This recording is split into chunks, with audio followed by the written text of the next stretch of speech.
I have a major announcement right now. So the whole month is White History Month from now on. Happy White History Month. It's White History Month. I'm gonna celebrate with my friends. It's White History Month. So be sure to tell everyone there will always be different months to celebrate. This month's gonna be White History.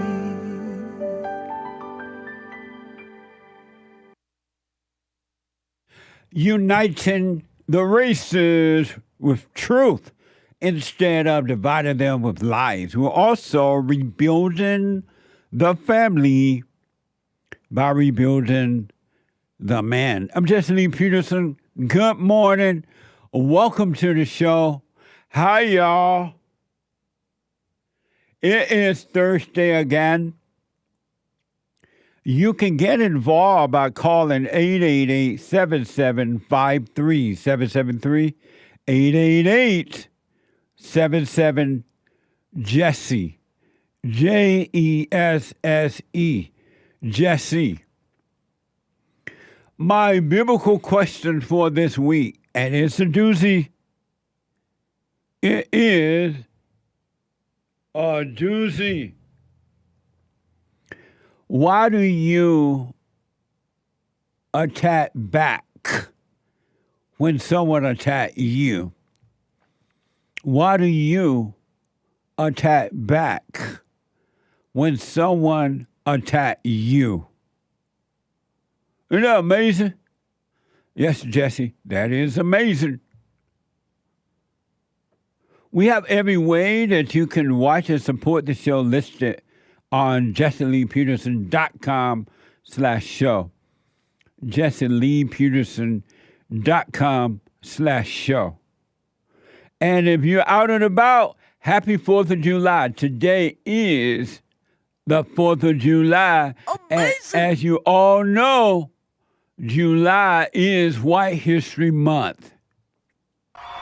Amazing.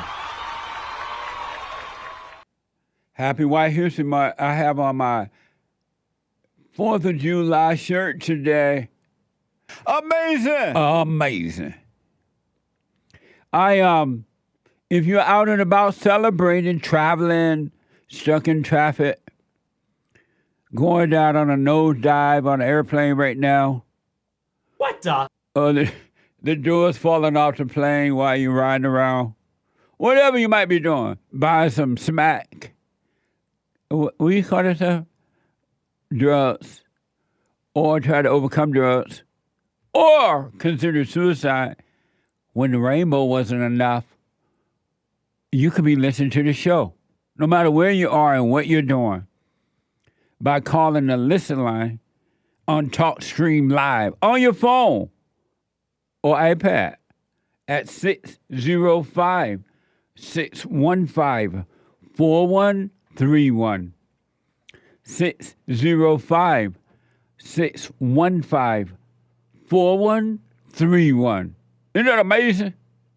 And to donate and have your comments read out loud, go to Buy Me a Coffee.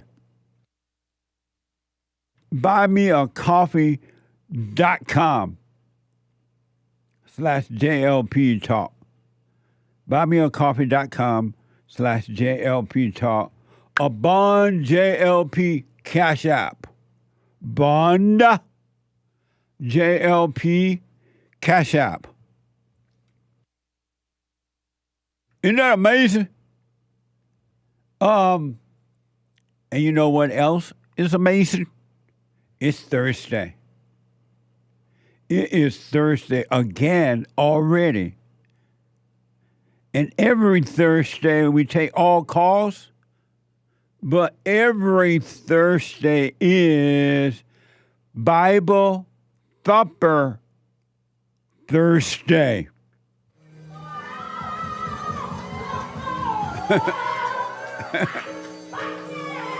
Yeah. Thank you, Jesus. Mom. And this war ain't over, y'all. That's right. We're talking about saving democracy. We're talking about health care for all of God's people. We're talking about housing for all of God's people. So we're going to read you the scriptures, read you the commandments, and you can actually follow the Bible, do what God says, and not what the Christian church says. Do it now. I'm tired of this church. Now, I rest my case. What a mess. We take all calls, but we tend to be a little more patient with Bible thumping people on Thursdays, even though we deal with them during the week too. But on Thursday, we let them go on a little bit longer. And the reason for that with Bible thumper is hard to communicate because they can ask you a question or they can make a statement about the word, the Bible, and then while you're trying to respond or answer the question, they already have another scripture in their heads, and so they're not thinking about communicating. They're just thinking about another scripture. And so we decided that, let's set aside Thursday for Bible Thumper Thursday.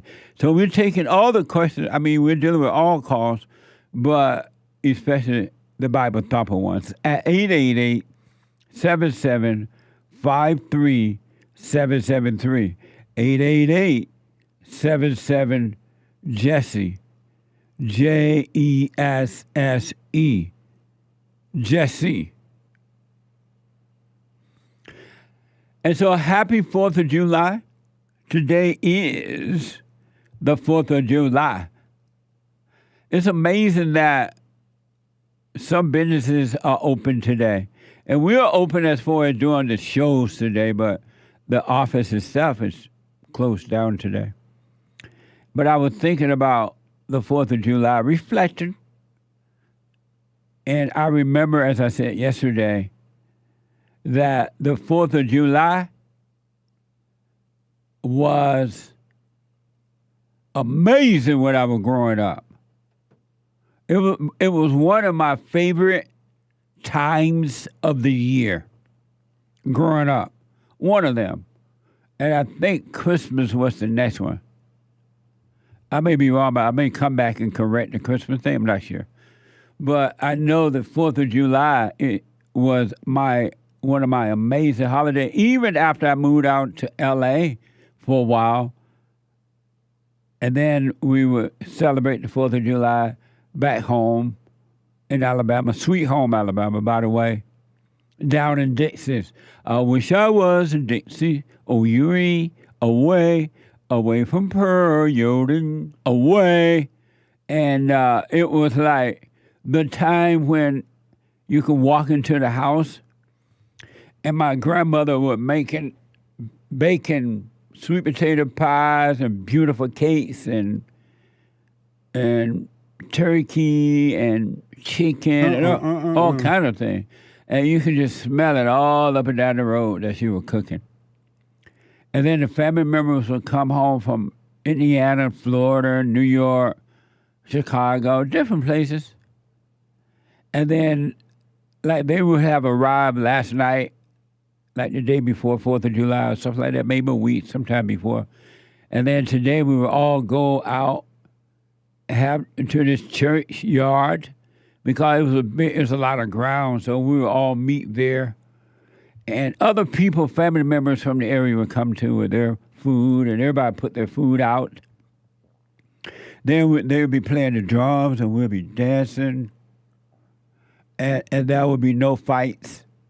And there would be no gunshots. And there would be no black people killing each other. You wouldn't even think of that. That didn't happen to the point that you never even imagined something like that was possible. And then we would have a really good time. And then at the end of the day, the older adults would go home or wherever they go or went. And then we, the teenagers, would go to up to the honky tonk. They didn't call it the club. We call it a honky tonk. Where they had a juice box. And we'd play music and we would dance and have fun until the wee eye of the night. Because the next day we'd have to go to school or anywhere, right? But it was just an amazing time. And there would be no racism. There would be no sexism. There would be no homophobism. There would be no Allah Abbaism. There would be no white supremacism. And there would be no Debbie Dadism. And there would be no anti-Semitism. No isms. Isn't that amazing?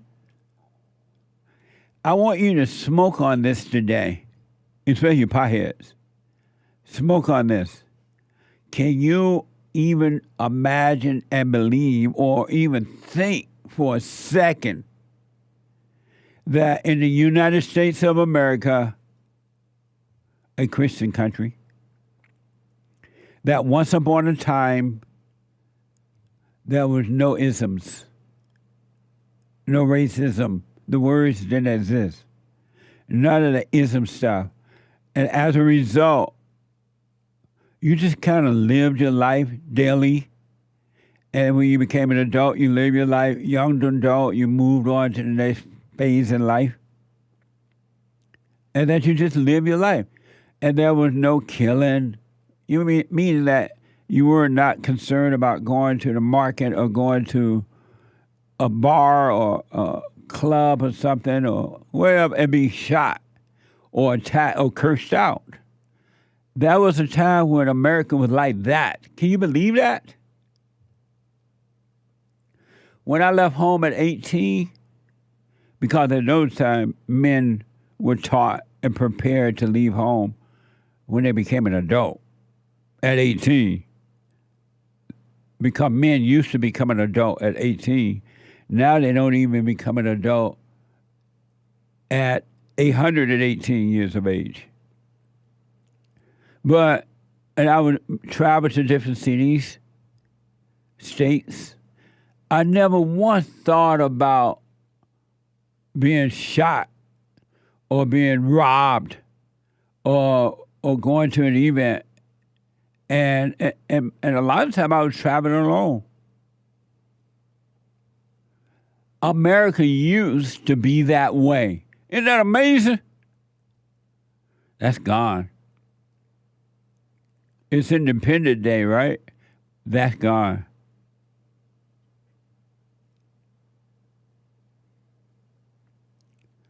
Man, I'm glad that I have some amazing memories of my country when it really was a country. Instead of being born right now or the Z generation or even the Hake generation, whatever they call it, millennial, when you have nothing but bad memories. Well, maybe not quite bad memories all for some of the millennials, not all the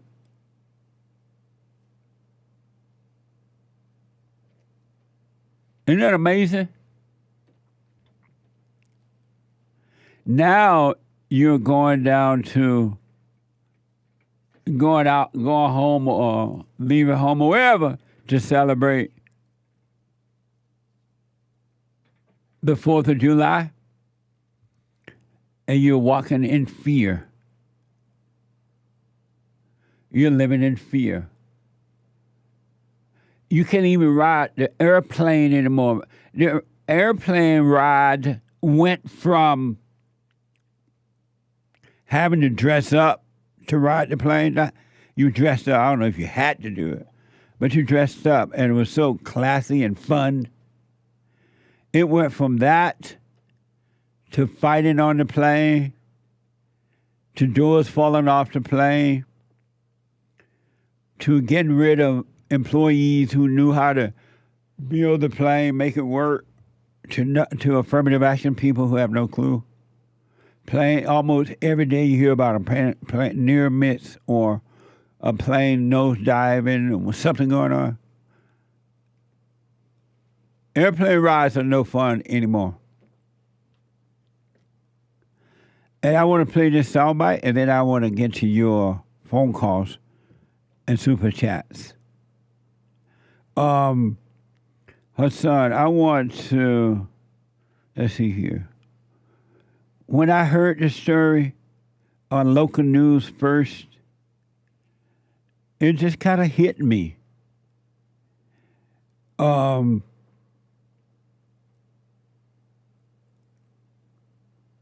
There is a woman visiting here in California, and according to the report, she was killed while visiting this country.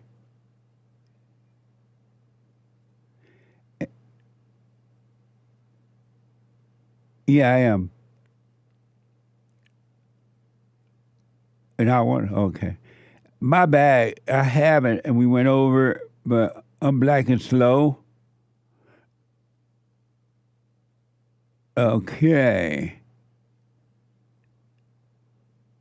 Look, it's an angry world, right? Oh, I got it. I want you to think about this as, Hassan, I'm going to want to go to clip 4-3.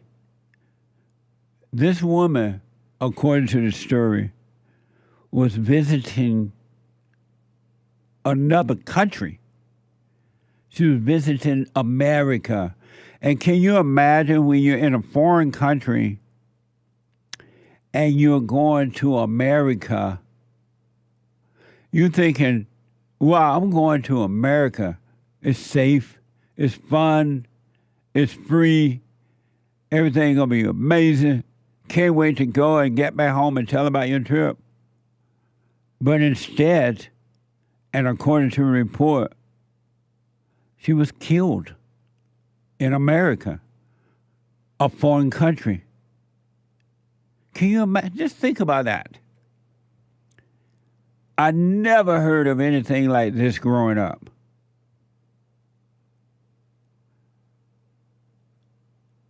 When visitors go to America or come to America, it's like party time, fun time, amazing time, and they can't wait to get back home to tell how the trip went.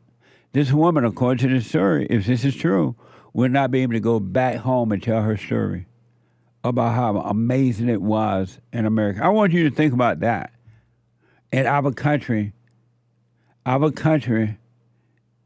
is becoming a S-hole country real fast. We are a third world country. Did you ever imagine facing that? Happy 4th of July. This is so I want you to watch this and realize this happened in America, if it's true, to a foreigner who was visiting America, a foreign country. KTLA 5.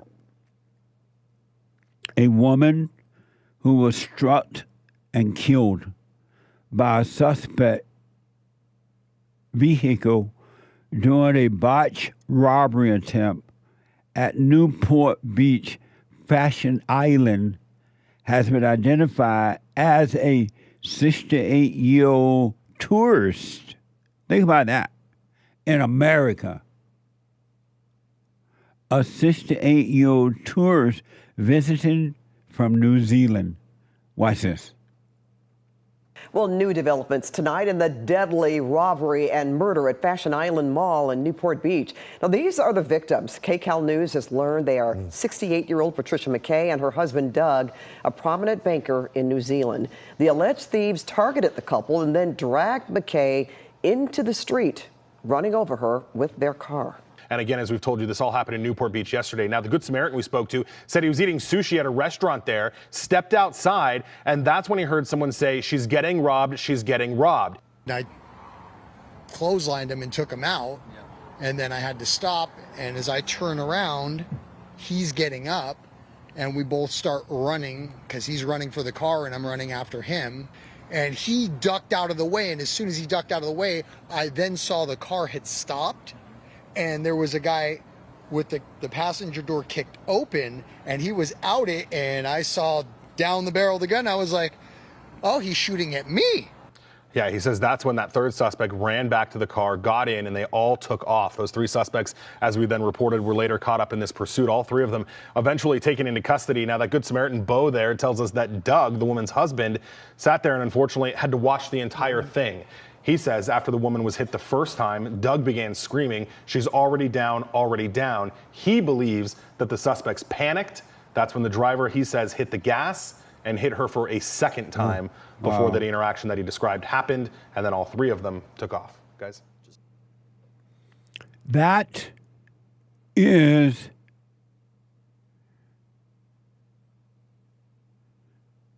an amazing story to me. They were visiting from a foreign country, husband and wife, according to the story. And they were white. And white people just want their first-class world. They don't want to be robbed. They don't want to be fighting. They don't want to go out to an event and shoot up one another. They just want to enjoy their life. They work hard. They go to school. They learn.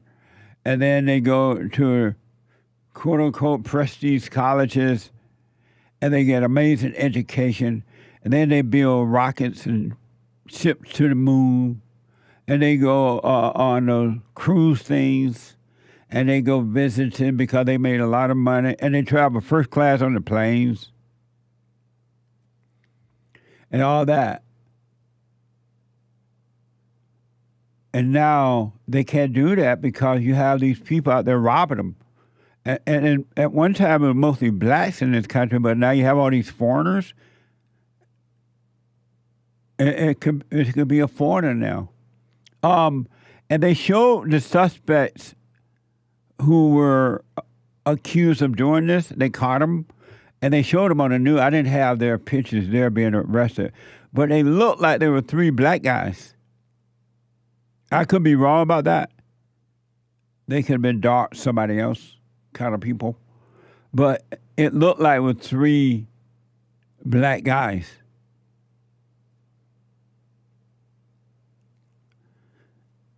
But we didn't have the pictures there for some reason.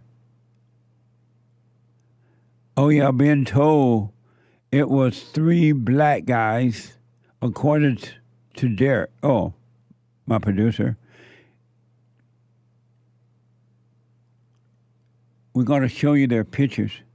So I want you to really, really think about what had happened to my country.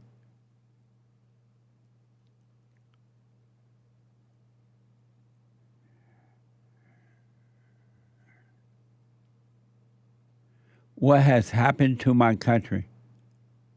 And then I really want you to think about even the tourist people take a grave risk at visiting America. Did you ever imagine that you would be hearing those words?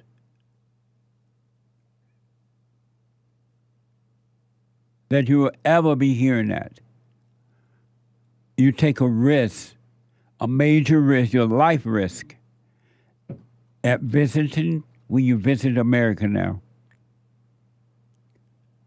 A tour. That was unheard of in the good old days. Unheard of. When boys were boys and men were men.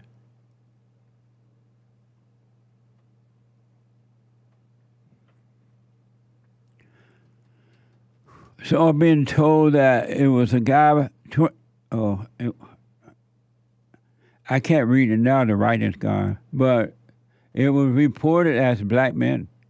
I know I saw yesterday that it was, there go a black guy. One of them, according to the report, I don't know for sure. There's one of them, black man in America.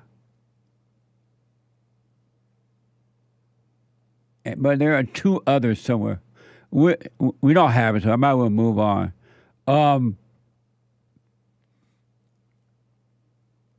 Yeah, but the thing moving so fast I can't read it. But I just want the point I wanted to make is that everything has changed. My country is now an S-hole country. You can't even visit this country as a tourist and then go back home to your country alive. Can you imagine? Think about this.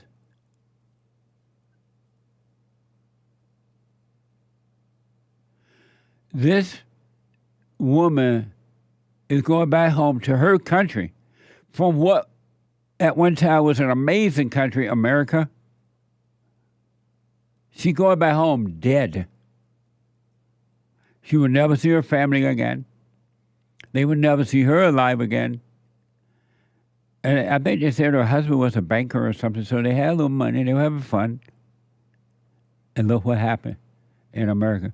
So I want to remind you that at one time,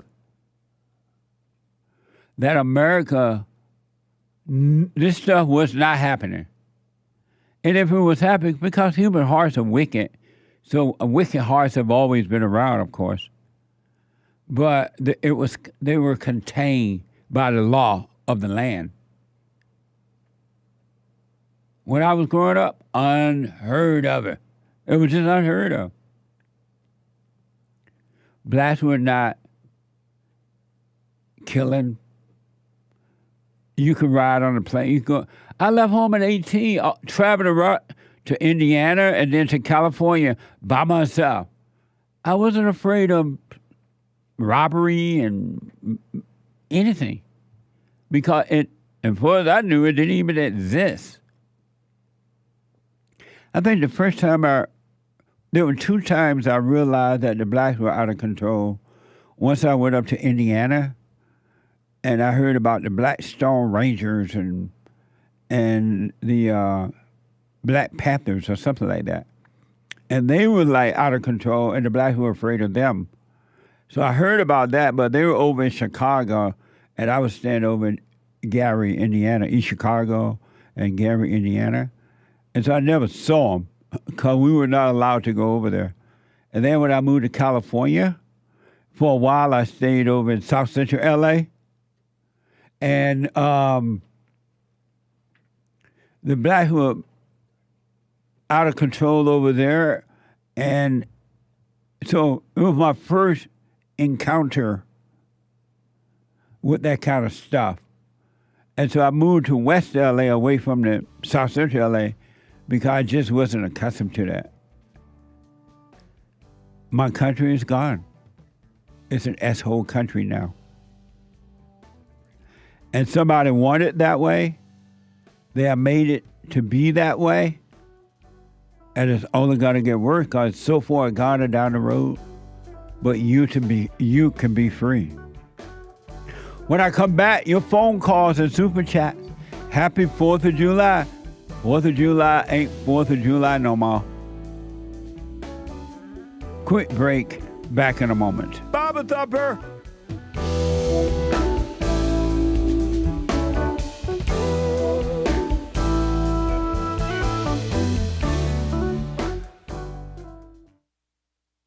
I have books that are amazing. I highly recommend you get them. 7 Guaranteed Steps to Spiritual, Family, and Financial Success Guide.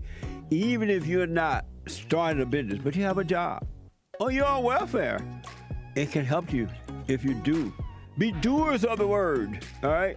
From rage to responsibility. From rage. That's what I write about in the first chapter, especially how I overcame. Scam. How the black leadership exploits black Americans. They are using them, and blacks are too willing to be used. And then my last book, The Antidote, Healing America from the Poison of Hate, Blame, and Victimhood. They are all amazing books, and they are helpful. Go to rebuildingtheman.com if you want an autographed copy, or call 800-411-2663.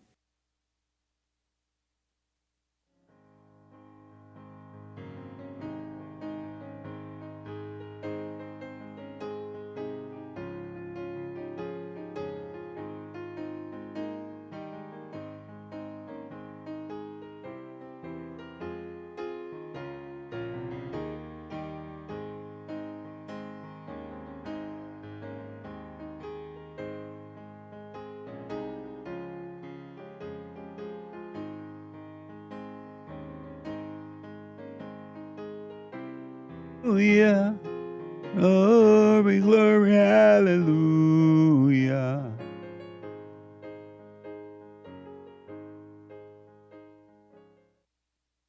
You are looking at memories of America. It ain't America today, so be ye not deceived. It's not beautiful. Thank you, that was amazing. You're looking at memories of the way it used to be. It ain't that way now. That's gone. They have torn down statues and monuments and flags and burned down amazing buildings and just wiping out the history of an amazing country and putting up George Floyd. Oh. Anyway, 888-7753-773, 888-77-JESSE. Let's try to have some fun. It is the 4th of July.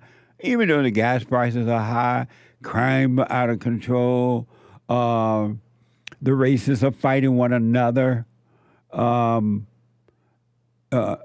drilling.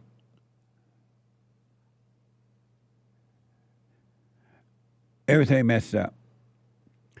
Tourist people can't come here anymore and rely on going back home alive. Not just going back home safe, but going back home alive in the United States of America, a third world country. We have all these third world people here, and then the angry blacks. And not all, but most. And they are let loose. They've gotten rid of the police.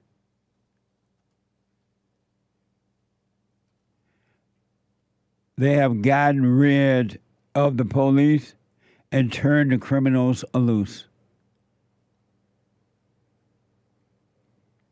This woman, according to the story, is now dead from New Zealand. Visiting, looked happy with her husband. They over in the fashion district out in Newport Beach. Ain't even near the black folks. And yet, she will not return back to New Zealand alive. What a sad commentary for America.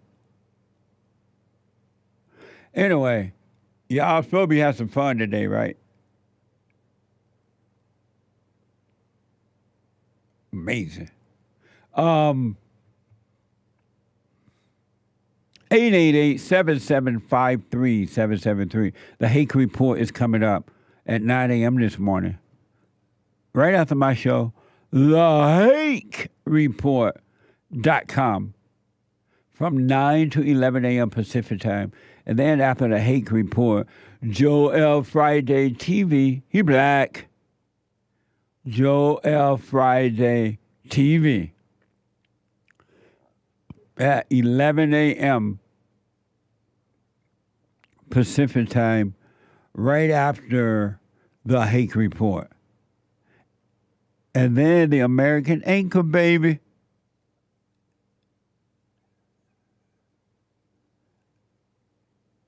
At 12 noon. The American anchor baby. Amazing, huh? At 12 noon. Pacific time. Energy given to him by God. Amazing. And I'm going to get to your super chats and everything here in a minute. Let me go to Josh out of Georgia. Josh, welcome to the show and happy 4th of July. Hey, happy 4th of July. Happy White History Month. Thank you, man. July just feels white. Yes, sir. I was calling for the biblical question, man. Okay. Why do you attack back when someone attack you? Why do you attack back when someone attack you? It feels like the natural thing to do. Sometimes it's like a knee-jerk reaction. Sometimes it's out of like pride, like you don't want to feel like a beta male. But ultimately, I can tell it's the devil in me feeds off of that. Gets strength from me arguing and hating and judging others. So that's the purpose of it. Even though it feels to me, sometimes it tricks me into doing it. What do you mean that ultimately the devil in you is doing it? The spirit in me that wants to destroy me, something in me that makes me do things I don't want to do and cause harm to myself and others. That thing constantly tries to deceive me to attack back. So I'm sorry, Josh. Tell me once again, why do you attack back when someone attacks you? Because there's a spirit in me that controls me that causes me to do it. And how do you know that? Because I witnessed it happening. And sometimes I can't control it. Sometimes I see that I'm just doing this to feel good. This is really not necessary. And I would be better off if I didn't do it. But I want to feel good in the moment. And so I do, it just feels good to punch somebody in the face when you know you should hold back, Amazing. Yeah. Well, I appreciate you responding to the biblical question. And if the Lord is willing and the creek don't rise, I'll put my little 2 cents in on Sunday. Sounds good, man. And what I wanted to say, it's also just like when my mom or my girlfriend says, I love you, and I automatically want to say, I love you back. Oh, I love you too. It's like a knee-jerk reaction. I think that's the same thing of attacking back or also like appeasing somebody who's trying to be nice to you, so you want to be nice to them back. I think it's the same spirit. Amazing. Yeah. Well, I appreciate that. Let me ask before we run. Josh, you believe in God? Yes. You believe in God, and why?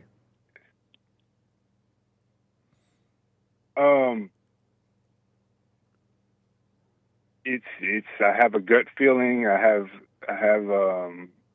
something in me sees that's the right. Something in me sees that makes sense. That there is a God, and that something in you sees that it makes sense to believe in God. Yeah. And yeah, what in the word you, believed. What in the you? Word, oh, go ahead. What in you that you see that makes you? It makes sense to believe in God. I don't know, but other people don't have it, and for some reason, I'm inclined towards it. And I used to didn't have it, and I don't think I'm in control of that. And do you believe in magic? Do you believe in magic?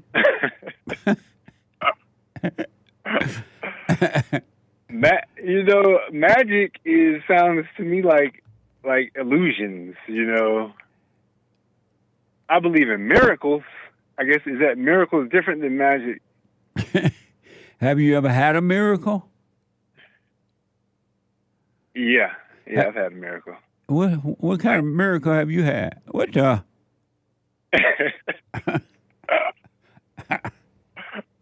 I think like smaller ones, like I should have gotten in a car accident, but I veered right and just missed it just in the nick of time, or things happen that that you could easily turn a blind eye to and say, "Oh, that's just you just got lucky," but something else is going on. Amazing. Yeah. All right. Thank you, Josh. Happy 4th. I appreciate you responding to the biblical question.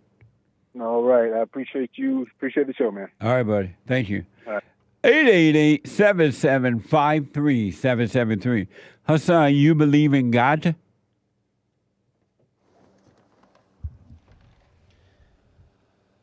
Yes, sir. And why? Because I know he's real. What does that mean? How you know he's real? I don't believe because I know. How you know he's real?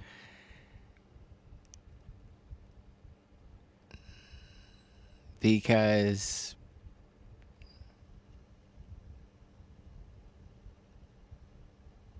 you just know. What? You just know. You just know he's real? Yeah. But you don't know how you know that he's real?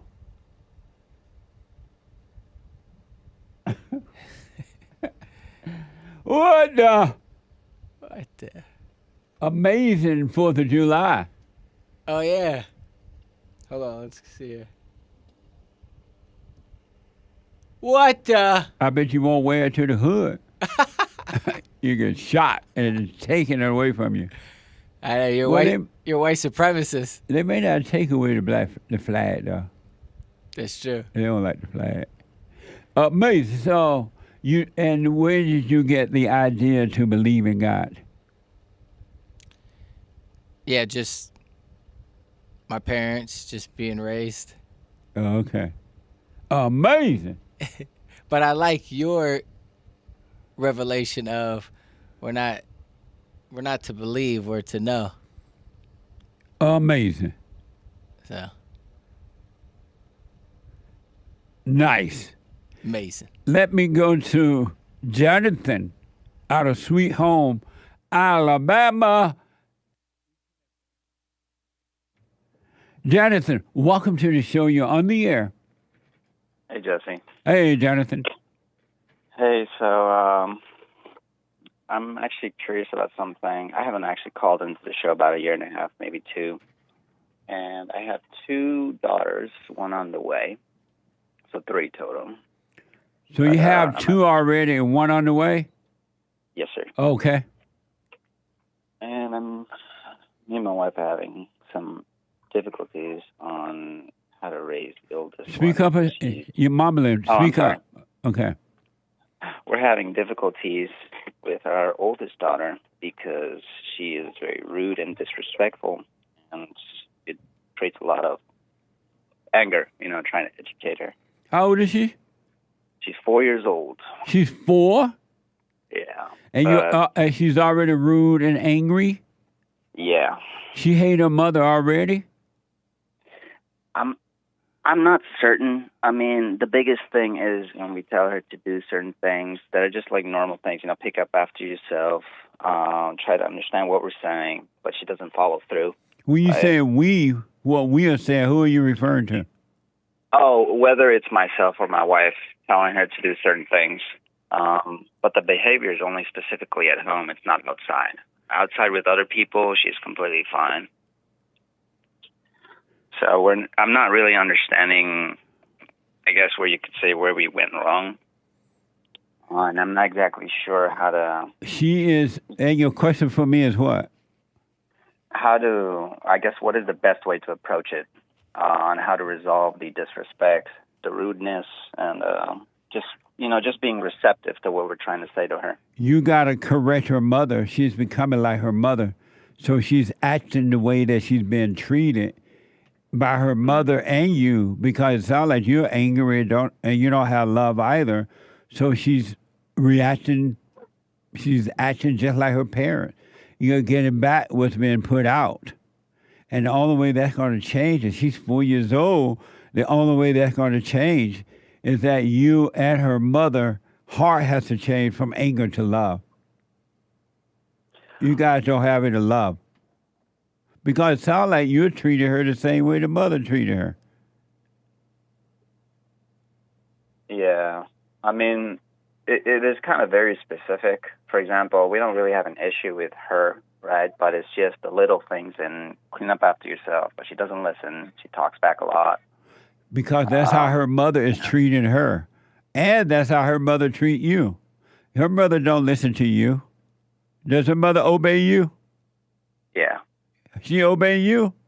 She is. Why? What do you mean? Do you correct the mother when you see how she's treating your daughter?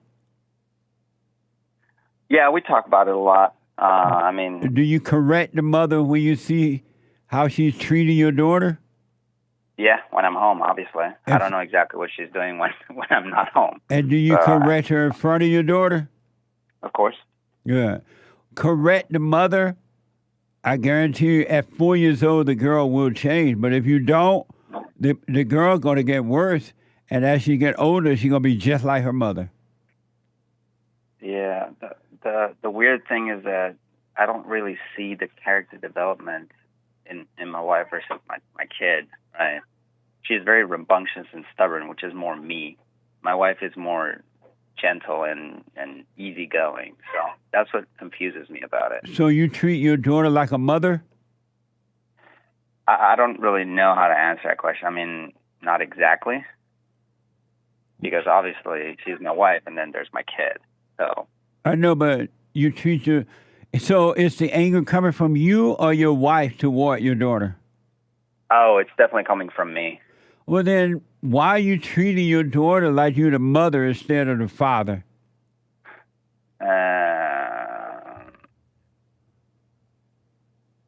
Not exactly sure how to answer that question. And I guarantee you, you're treating your daughter like the mother treats your daughter with no love.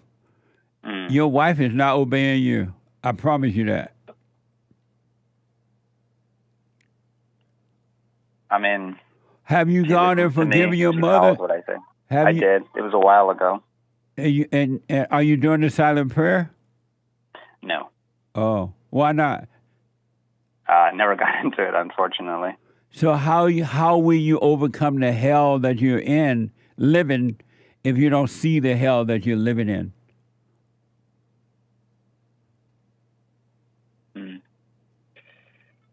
I don't know. I just need a temporary solution right now because it's kind of going on my nerves too much, and we're about to have another daughter, and I don't want her to essentially, my oldest daughter, being rough with the baby, and that's what concerns me the most. It's not going to change, Jonathan, until you and your wife change your heart from anger to love. You have no love. and your daughter, innocence, cannot handle the hell in you and her mother, so she's becoming like you guys. And there is no quick fix until you guys change from anger. There's nothing going to change. Your daughter is not responsible for her action right now. It's because of you and her mother. And it sounds like it's more even you because you're saying that your wife obeys you. Your wife has love and not anger, right? Wait, say that again, the last one. Does your wife ever get angry? She does. And you get angry? Unfortunately. Then how is your daughter? She doesn't even have a chance. Yeah. She's been raised by two evil people. What should I personally do in the times where she is being extremely disrespectful? What is the proper reaction? Stop treating her that way. When you stop treating her that way, she'll stop acting that way. Yeah. I understand the nature of really kind of trying to calm down and try to talk in a very simple tone with your kids. No. Your heart got to change, man. Your nature is evil, and this girl's nature is innocent. And now it's being turned to evil because she's in hell with her parents. She's born into hell. And you got that is 100% my fault. And you are pointed at the daughter when it's really you. Yeah. Why don't you overcome your mother? That angry nature. I thought I did. She passed away before I could do that, so I had to do it within my heart. I talked to my father about it as well. We have a very good relationship now, more than it was before. But it's spiritual. It kind of just confuses me. That's all. What confuses you? I kind of understand what I'm supposed to do, but it really confuses me as to why she becomes so disrespectful when I'm trying to. Because you're like that. Her, right? Yeah. She's that way because of you and her mother. She's catching hell from you, and she's catching hell from her mother. What do you think she's going to become? Like me? Yeah. All right. So what's the first thing I should do? I would recommend, do what you want, that you start working on you to overcome the hell that you're living in so you can pass on love to your daughter and not hate. Okay. I would recommend you do what you want, but do the silent prayer so you can be conscious of the evil that is driving you. Because your daughter is becoming just like you. And if you're like this, your wife is not obeying you either. You're obeying your wife, and she's not obeying you. How would this is a kind of weird question, but how do you know if a person is not obeying you, even if they say they are, or they're doing the actions they are? What kind of action? Oh, I don't know. How can your wife obey you when you're filled with evil? That's a fair point. You're acting like her. Go to rebuildingtheman.com. Hold on, man. Hold up. Lord, have mercy. It's the 4th of July. Let me take a break. 2 more hours to go. Back in a moment. Back in a moment. I recommend you get a copy of my book, From Rage to Responsibility. I write about how the spirit of anger was taken away from me 29 years ago. I forgave my mother who tried to turn me away from my father, and I returned to my father, and through him, my father on earth, and through him, I was able to return to God. No man or woman can return to God unless you go through the Son. And men are sons of God. There may be weak, pathetic examples of it, but it's the spiritual order of life. God in Christ, Christ in man, man over woman, and woman over children. So get From Rage to Responsibility. I write about that. Go to my website, rebuildingtheman.com for an autographed copy, or call 800-411-BOND. And donate to my nonprofit, Bond, the Brotherhood Organization of a New Destiny. We are rebuilding the family by rebuilding the man.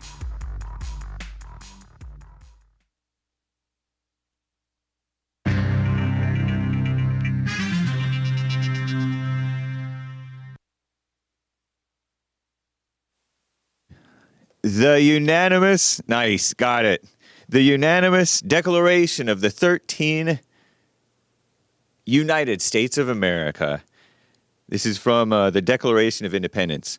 When in the course of human events it becomes necessary for one people to dissolve the political bands which have connected them with another, and to assume among the powers of the earth the separate and equal station to which the laws of nature and nature's God entitle them, a decent respect to the opinions of mankind requires that they should declare the causes which impel them to the separation.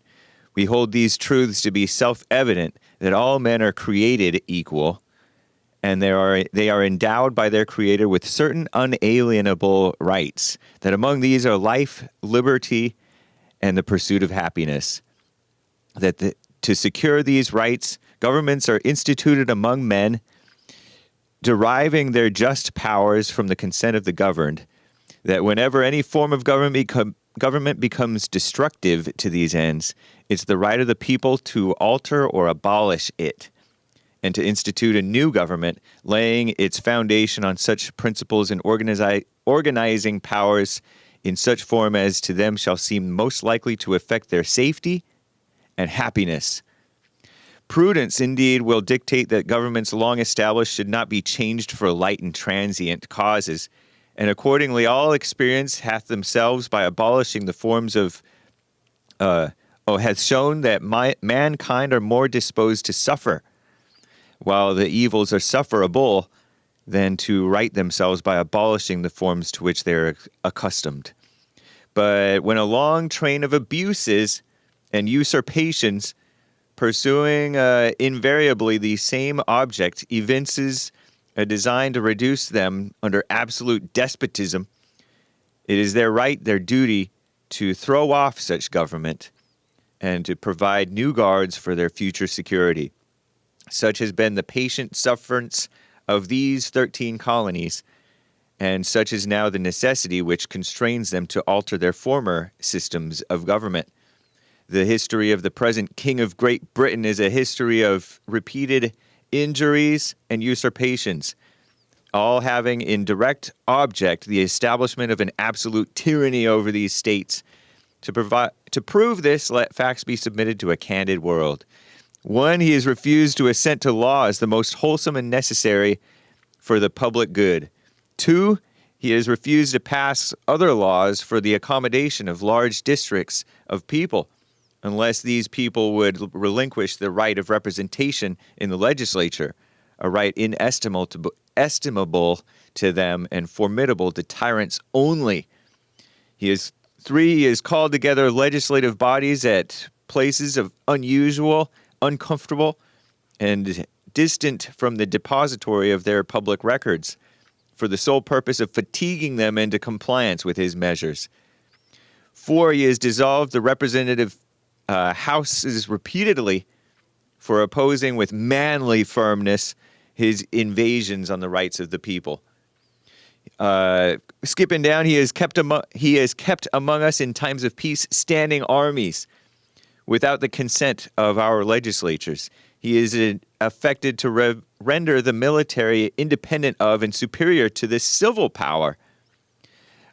Skipping down, for quartering large bodies of armed troops among us, for protecting them by a mock trial from punishment for any murders which they should commit on the inhabitants of these states, his military, the king's military, for cutting off our trade with all parts of the world, imposing taxes on us without our consent, depriving us in many cases of the benefits of trial by jury, for transporting us beyond the seas to be tried for pretended offenses. Sounds familiar, huh? Skipping down, for taking away our charters, abolishing our most valuable laws, and altering fundamentally the forms of governments. He has abdicated government here by declaring us out of his protection and waging war against us.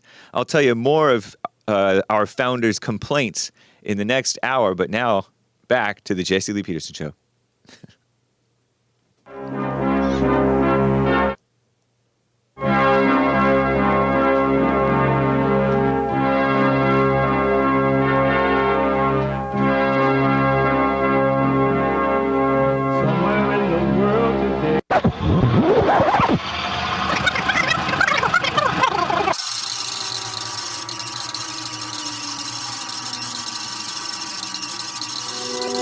I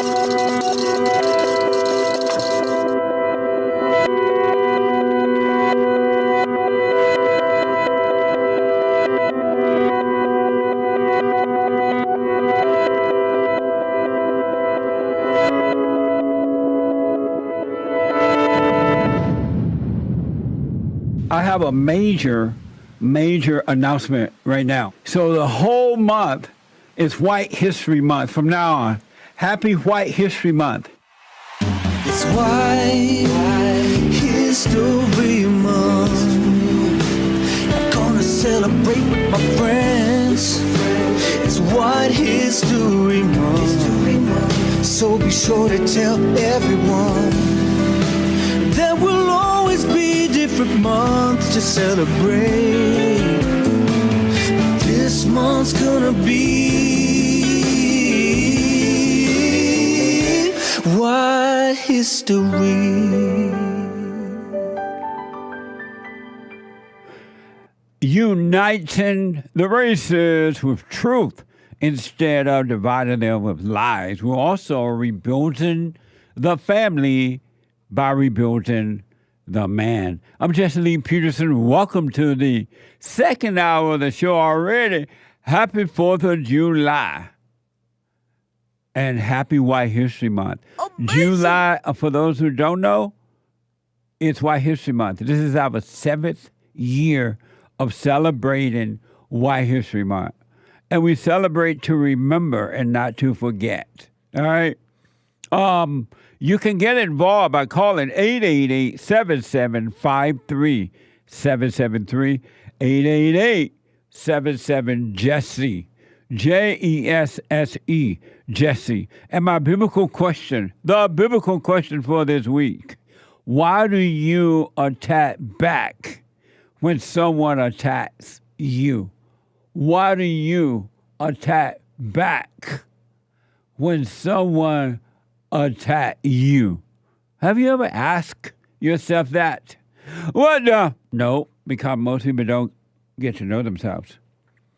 You can, if you're busy doing whatever you're doing, working out or whatever, you can be listening to the show on your iPhone, iPad, as it is happening. And you can podcast the show, of course, but you can be listening on your iPhone, iPad by calling 605-615-4131. 605-615-4131. And then to donate, and we're going to get to your super chat. To donate and have your super chats read out loud, go to buymeacoffee.com/JLP Talk. Buymeacoffee.com/JLP Talk or Bond JLP Cash App. Bond JLP Cash App. All right? It is Thursday. And every Thursday is Bible Thumper Thursday. The sign outside the New Era Baptist Church in Birmingham reads, "A black vote for Trump is mental illness." I am the daughter of two pastors. You will emerge from that as an atheist. President Joe Biden is only the second Catholic president. The Pope is like, what the? They call him the Holy Father. Ain't nothing holy about the Pope. God, why? Why George, God? Holy mackerel. You preach for us and then tell us what it is you mean. I can't believe you people follow a man. What is overall coming to? Things just ain't the same. Happy 4th of July, folks, and happy White History Month. Let me go quickly back to Jonathan out of Sweet Home, Alabama. And Jonathan his wife has 2 daughters and another baby on the way soon. And according to Jonathan, the 4-year-old daughter is acting out and he doesn't know what to do. Right, Jonathan? Yes, sir. And tell me, give me an example of what the 4-year-old is doing. The biggest thing is when we tell her or ask her to do something, she doesn't listen and she does the opposite. And then she talks back immediately after that. Another situation is when we tell her to be quiet because we live, in an apartment complex, and she's up at 5 o'clock in the morning and she's making a lot of noise. Speak up a little bit. I'm sorry. Another example is like when it's like 5 o'clock in the morning and she's up and about and making a bunch of noise, and we can't have that because we're in an apartment complex and there's people still sleeping. So it creates a lot of difficulty trying to manage that. And I'm not exactly sure those specific instances how to deal with it without basically saying, hey, stop it or be quiet, And yeah. No, and what are you about to say? No, that's all basically. In those cases, that's the biggest one right now, for example. Okay. And who disciplined your daughter when you're home? Your wife or you? That's me. And when you're away, who disciplined her? That's her, my wife. And does your wife discipline her the same way you do? I don't know how to answer that. I mean, it's not a yes or a no. It's kind of like she tries to do it her own way. We talk about it, and we try to find solutions as to how to take care of her. You said she tried to get her own way? No. What I'm saying is, at the end of the day, when I'm back home, we usually try to find ways on how to make how to discipline her better. Like when I'm gone for work, and she's taking care of her. Sometimes we talk over the phone when she's being real difficult when I'm at work. So that's that. And how does she treat her mother and your wife? It's probably the same. Sometimes it's worse, unfortunately. So I try to talk to my daughter over the phone. It usually calms her down a little bit. You cannot treat people like that. And when you say sometimes it's worse, how does she treat her mother that sometimes it's worse? Screams at her. Doesn't want to calm down when she needs her to calm down. She's creating a lot of noise that's making my wife's ears very sensitive, unfortunately. Making what? She screams a lot, so it's making my wife's ears very sensitive. Making your wife ears? Yeah. How old is your wife? What the? She's 30. I'm telling you, it's not easy. Like, genuinely speaking, it's not easy. So, Jonathan, so your wife have to call you at work sometime to have you talk to your daughter on the phone? Yeah, I mean, it happens maybe like once every 2 weeks or stuff like that. And what does your daughter say when you're talking to her a 4-year-old on the phone? She's like super sweet, right? It's like, oh, but everything is good. I listen, blah blah blah. It's real sweet, but that's the issue. So sometimes I'm like, I'm not exactly sure how to, and it's not like I want to change her completely, but I at least want her to adapt to certain situations. Like if we tell her to clean up, please clean up. Don't be rude about it. Don't talk back. Just.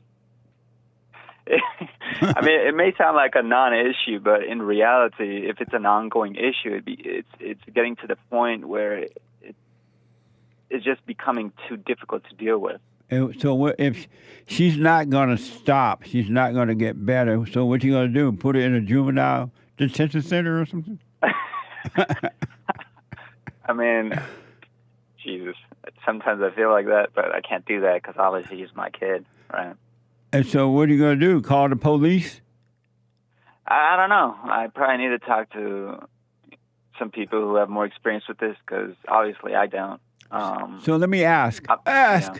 How will your daughter get better when all she is receiving from her mother and father is hate, no patience, no love? How is she can be any different than what she is if her parents are like that? Yeah, that is probably more true than I care to admit. That was the question. She will not get love, unfortunately. because if the only thing she gets is anger out of us, That's all she's getting. She's only getting hate. She's not getting love. She's getting no patience. She's getting nothing but hate. How will she get better if you and her mother are only getting worse? You're not getting better. And especially the mother, because the mother giving her even more hell when you're at work. Believe me. Yeah. How will the daughter get better when all that hell is going on? You and her, you guys don't love her. How will she get better? I honestly don't know. I mean, I've tried almost everything. Spanking, triple spanking, doesn't work. All you do in doing that, you add to the problem. You're making her angry even more so because there's no love in spanking her either. True.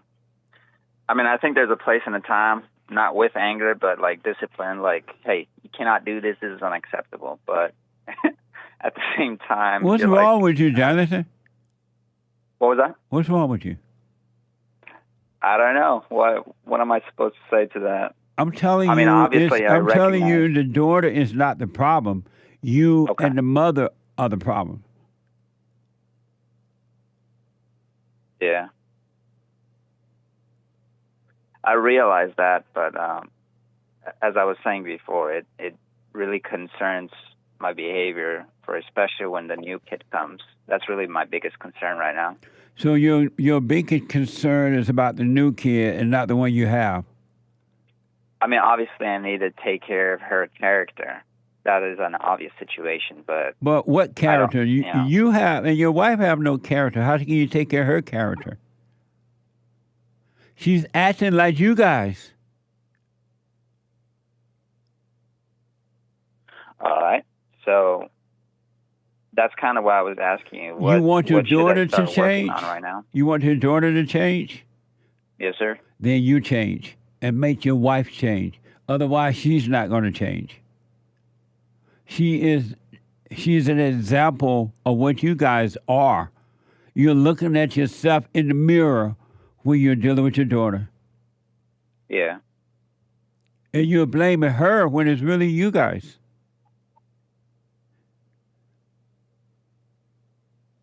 I don't blame everything on her. I know I have She's a lot not to of be blamed for issues. anything. Yeah. She's 4 years old. Okay. If you guys change, then she will change.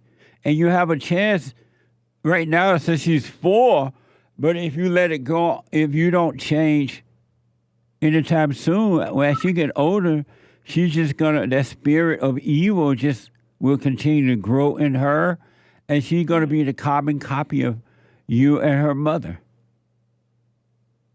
Understood. As an adult. Okay. Why don't you change? I am doing what I can, as far as I understand it, at least. What are you doing to change? Working hard and trying to be more gentle with her. What does that mean, working hard on what? Oh, sorry, job-wise, trying to provide an income. That's not going to change your daughter one iota. No, I understand. But so that's not working hard is not going to change you either, unless you're working on yourself, your heart. So that's why I was asking, what is the first thing I really need to work on myself first? Immediately, you need to start doing the silent prayer so God can separate you from the hell that's in you, and then he'll take away all that stuff, and you'll have love and patience for your daughter. You'll be able to deal with your wife perfectly, and everything will change once your heart changes. You don't have any patience. You and your wife don't have any love.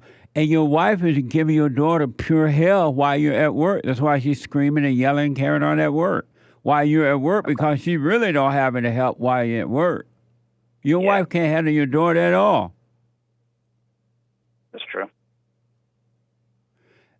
I'll work on that. So start doing the prayer, the silent prayer. You got to get serious about working on you. And then start being honest with your wife. Tell her to back off your daughter. Stop yelling at her. Stop screaming at her. Be patient, because the daughter is becoming like her. Okay. You guys have no patience for the daughter. You have no love. And if you don't change, you're not going to treat the baby that's on the way any differently than you would treat the one that you have now. Except you may spoil the new baby, say, oh, we're going to do it right this time.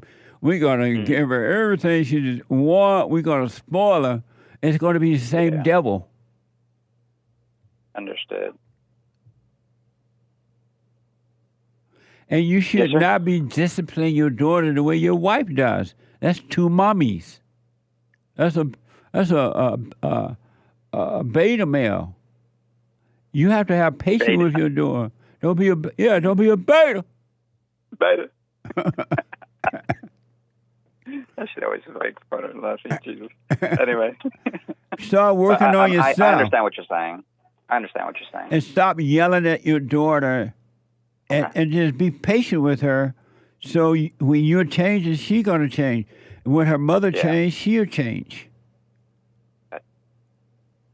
So when she is having an episode of essentially screaming and crying and complaining and all kinds of fun, patience is probably the best course of action. 100%.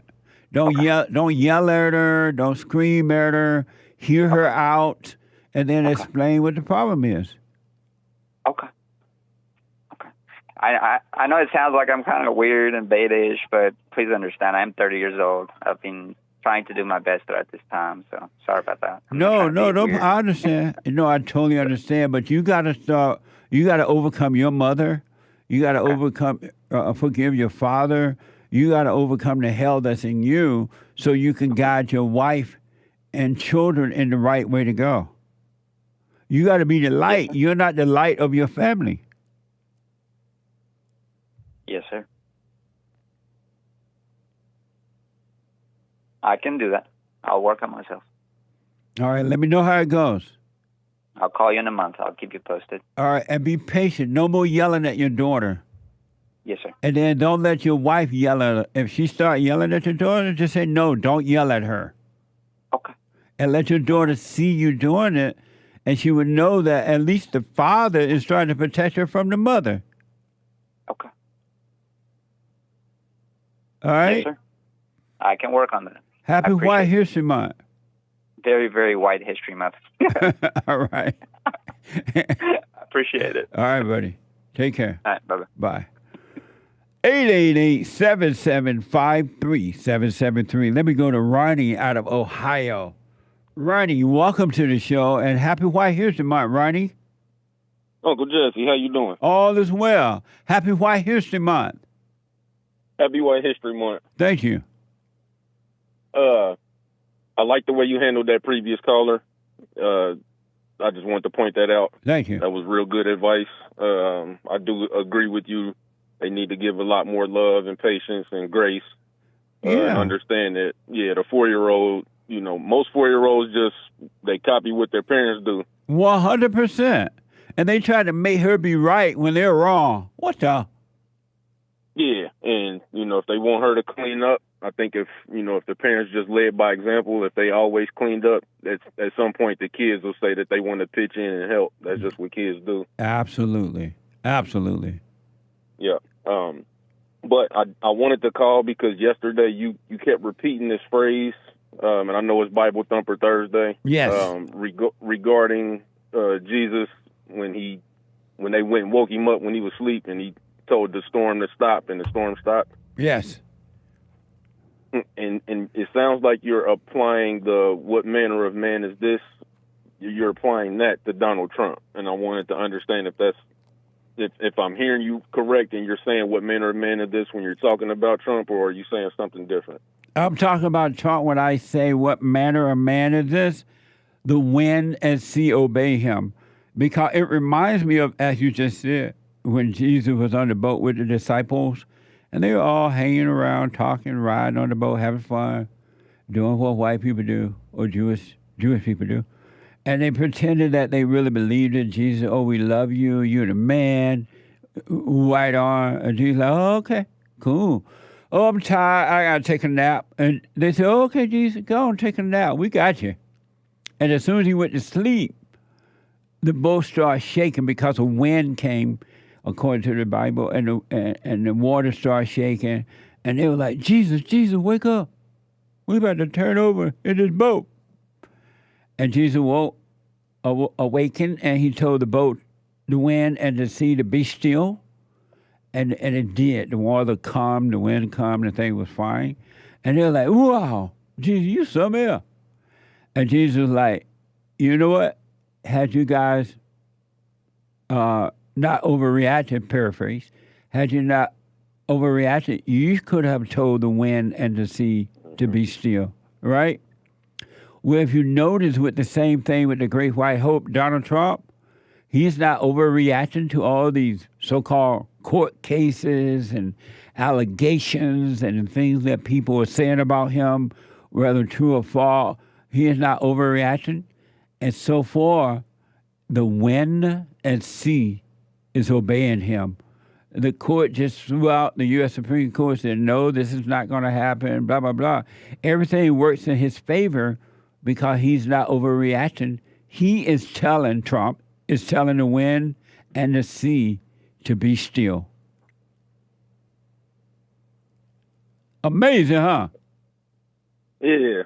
Okay. So you taking the part of the story where just focusing on the not overreacting part. Right, and dealing with the calm, the circumstances, the wind and the sea in his life, but he's not overreacting to the wind and the sea. He's staying calm and telling it to be still, meaning the circumstances to be still, and they're being taken away from him. Okay, that makes sense. So anybody that is in a storm and they choose to not overreact and they remain calm, anybody that does that will be able to have that same statement applied to them. 100%. If you stop overreacting to life situations, you can overcome the situation. But when you overreact to the situation, you give it life and you bring it upon yourself. Nothing but destruction. Okay. Yep. I like that perspective. And that's also one of the few stories that appears in multiple books. It's also, I think that's in Matthew, Mark, and Luke. Right on. So, kind of denying that existence or that the wording or what happened there. Yeah. It's hard to dispute it because of all the accounts on it. Isn't that amazing? Yep. So let me ask. It's Bible Thumper Thursday. Do you believe in Jesus or God? I believe in both of them. And why? I don't know if you separated Jesus and God to show that there's a difference between the two. No, let's do it. Let's just do one. Yeah. Do you believe in God? Yes. And why? When you look around, it's hard to explain it any other way. We got trees, we got mountains, clouds, oceans, a bunch of people walking around this earth, killing each other. To be able to get to this point where this is the world we live in, it's like, okay, who put this here? And nobody in this world could have created this world, so it has to be something outside of this world. And that's why you believe in God? Yes. Oh, okay. Amazing. Right. I appreciate that question. Yes. Amazing call. Thank you, man. Yes, sir. Yes, sir. Happy 4th, and you have a good weekend. You too. Thank you. You too. Amazing. Let me see what the Great White Hope has to say today. Thank you. God bless you, and God bless America. I rest my case.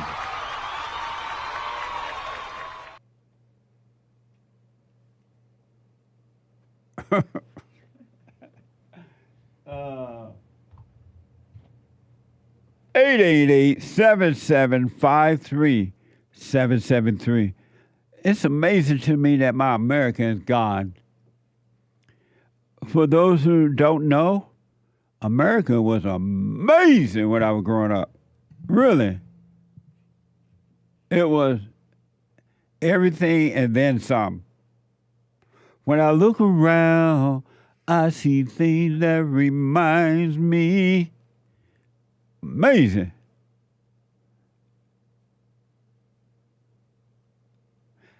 Super chat. Super. Super chats. Good morning. Good morning. Oh. You have on your Patriot shirt? I have. Nice. Unapologetic American patriot. Nice. 4th of July. Do you remember when you, but you're not that old. You don't know America when America was great, huh? Yeah, I do. You do? Ronald Reagan was around. Oh, you remember Ronald Reagan? Of course, a little bit. How old were you? 5. 6. You don't 4. remember Ronald Reagan Yeah, I do. 5? Yeah, I do. Come on. I mean, I didn't know what politics meant, but What was his wife's name? well, which wife? Nancy. Yeah. So, remember when the 4th of July was like a fun time?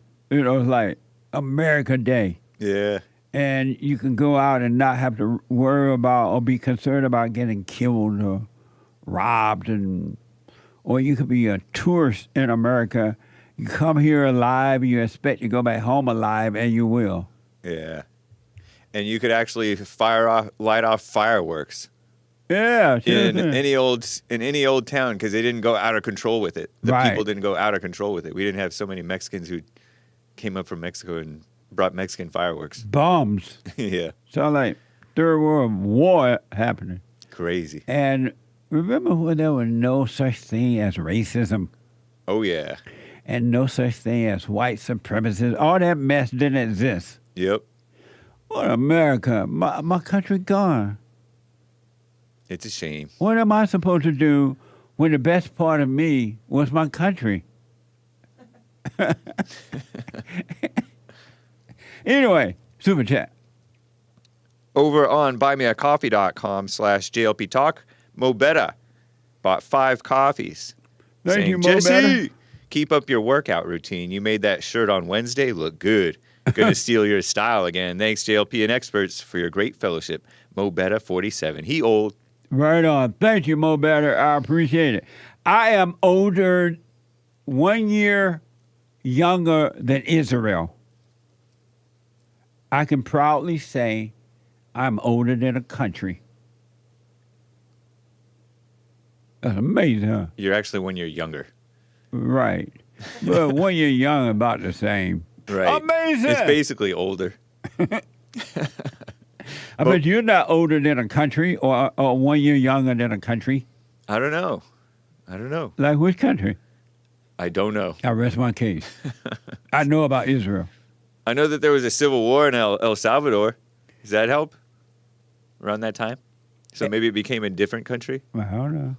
Anyway. What about South Africa? It became a trash country from a great country. So you're older than that? I don't know. Yeah, I think I'm 10 years older than the newfangled lame-o South Africa. I have a vague memory of when they started Israel, when they founded that country. Really? Yeah. I was a little kid, but I remember hearing like on the TV, but I didn't know what was going on, right? But I do remember hearing them talk about Israel being formed. I don't know what word they use. And it was new. And then I remember all the uproar about it. People were like, didn't like it, but I was a kid. I didn't know it. I didn't understand. I didn't care. But I kind of remember when Israel, I can't believe that I remember a little bit when Israel was being formed. Cool. The country was being made. Right on. Isn't that amazing? Yeah. But I vaguely remember, but I can't tell the whole story. Thank you. Mobetta with 5 more coffees. In defense of Andrew, who spoke after my rants July 3rd about organizations plaguing, censoring things like free speech and civilization since thousands of years. This goes back to the King Ramses II of ancient Egypt. He African. He black. He black. There are people in power, and they're Back in a moment. dominating Keep it piffy. and violating people's rights forever. Back in a moment. Back in a moment. We'll be back. We have a counseling service, and I have to admit, thanks to God, it is the best counseling service on this side of heaven. I counsel with men and women, families, individuals around the world. Most people are unhappy, They're miserable. They have rough lives. They're depressed, suicidal, young and old, of all races. I understand, I know why, and I do understand it. Because exactly what's happening in me is happening with everybody outside of me, inside of them. And I've noticed that with those who really, really, really want to understand, they will become it just like that, out of one counseling session. If you need counseling, you can go to rebuildingaman.com or call 800-411-2663. 800-411-BOND. Best counseling service on this side of heaven.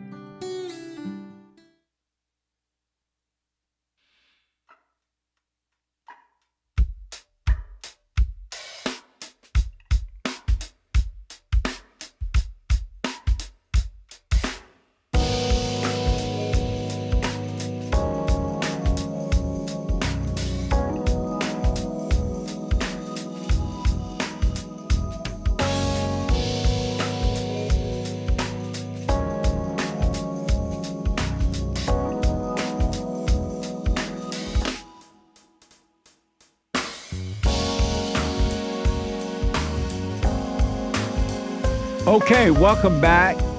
888-773-773. I do personal shout-outs for you. Birthday shout-outs, weddings, anniversary, congratulations, whatever the occasion is, encouragements. Go to Cameo, CAMEO.com/Jesse Lee Peterson, CAMEO.com/Jesse Lee Peterson, all right, for your personal shout out. And then, brand new episode of The Father State tomorrow, if the Lord is willing and the creek don't rise. Brand new episode. My guest was Sabrina Strings, and she is an author and professor of Black Studies at the University of California, Santa Barbara. Watch this. Next time on The Fallen State. You are a professor of Black Studies. What aspect of American society has not been touched by blackness? Science, building airplanes, making the world work. Do you love white people? My problem is typically with whiteness. You are nice now, but if we were dating or married, you'd be held to pay. Have you ever dated a white man? Yeah. I rest my case. Whiteness is the cultural sea that we are swimming in. That's amazing you think that. Is America the best country on this side of heaven? If you are a rich white person, yes.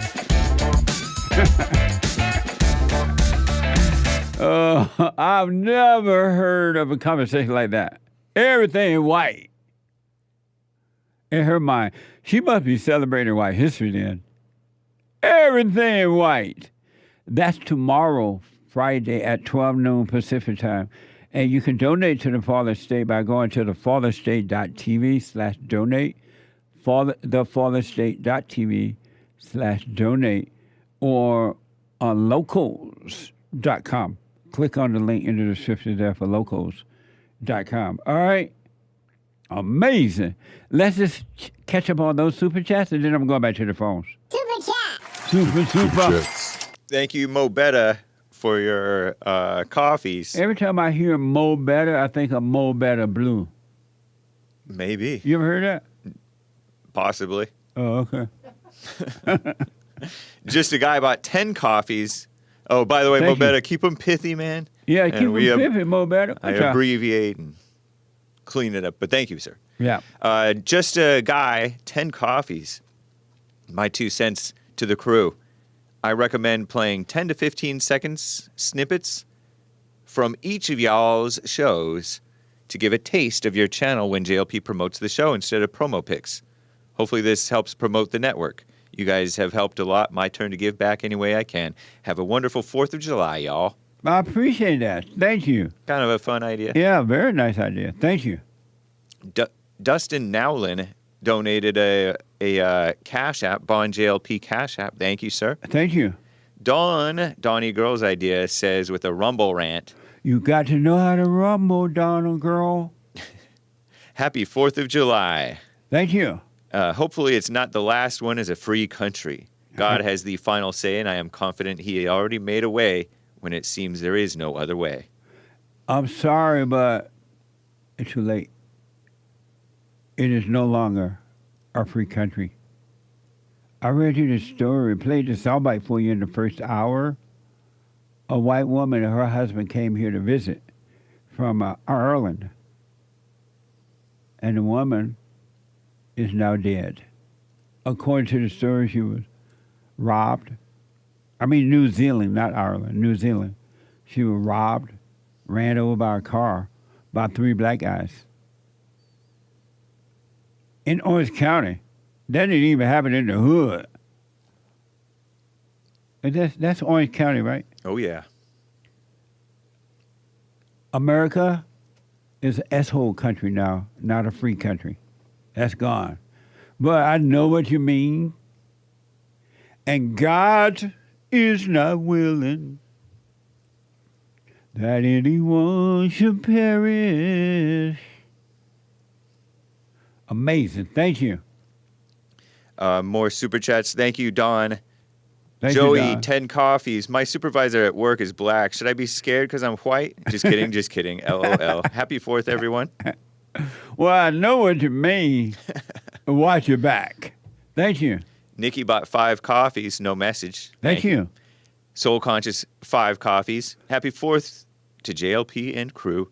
Thank you for all that you guys do. American flag emoji. Thank you. Happy 4th to you, too. I do appreciate it. CLC over on Twitch. JLP Talk on twitch.tv. Nice. America hasn't been great in millennials' lifetime. Yeah. I don't know. Do you agree with that? Well, I'm basically Gen X, so Oh, okay. all the younger millennials don't know stuff. Yeah. They grew up thinking that all slavery was bad and all that stuff. What a mess. There are white people who even believe that every day is white history. I know. I can't believe that. I was like, every month is White History Month. Right. Come on, man. I'm like, can you be that dumb? Think for yourself. Who is dumber? That's crazy. Yeah. Every day is not White History Month. July is White History Month. Amazing. Thank you. It's me, Xenia, monthly supporter on Rumble, says, who's wearing their July Just Feels White shirt today? Amazing. JulyFeelsWhite.com. Yeah. Get your shirts at JulyFeelsWhite.com or rebuildingtheman.com/store. Amazing. At this point, just call me Mike Bought a Coffee. Sorry, Jesse, I can't buy as many coffees as I used to. I'm broke as a joke. Anyway, can you quote some of the lyrics of Save the Children from Marvin Gaye for me? Bambi eyes emoji, salute emoji, and heart. Amazing. Well, we appreciate what you can do. I absolutely appreciate it. And at some point, I will do that. All right? Thank you. And someone bought 5 coffees. Hey, Jesse and crew, longtime listener and fan of the show. Right now, I'm going through alcohol withdrawal. It's absolutely awful. I'm trying to stay present, but any encouragement and help would help. Thanks and stay blessed. Love you guys. Just relax and go through it. And don't call it offer. Don't add a name to it. Just go through it. Relax. It's not you. It's not even happening to you. The pain you feel, the withdrawal pain you feel, it's not happening to you. So just relax and you'll be fine. All right? Don't overreact. Stay still. Be calm. I wish you well. Thank you. Gregatron says it's Bible Thumper Thursday. It's 4th of July. It's White History Month. What a day to be alive. I rest my case. It's amazing. Nice. Thank you, Gregatron. Evgeny Crosby, 2 diamonds, one after another. The lying media is working overtime to get rid of Joe Biden and save him at the same time. Yeah, they're carrying on bad right now. It's like, what? And you don't know what's true about what they're saying and doing because they could be playing a game, pretending they're like so scared and upset. You just don't know. So just watch, observe, and see what happens. Have a wait-and-see attitude. It's amazing. Thank you. Evgeny Crosby with one more diamond. Happy 4th of July to Jesse and the crew. Happy 4th of July to you. Thank you. Thanks as always. Y'all be careful out there because in America now you have to watch your back. In the good old days, you didn't have to do that, but now you do. So be careful out there. Lastly, a coffee from Colby. Even though Jesus died for our sins, we must be accountable for them, right? I don't know what that means. Even though Jesus died for our sins, we must be accountable for them, right? I don't know what that means. Oh. Should I read it one more time? Do you know who is it? Colby. You know what Colby mean by that?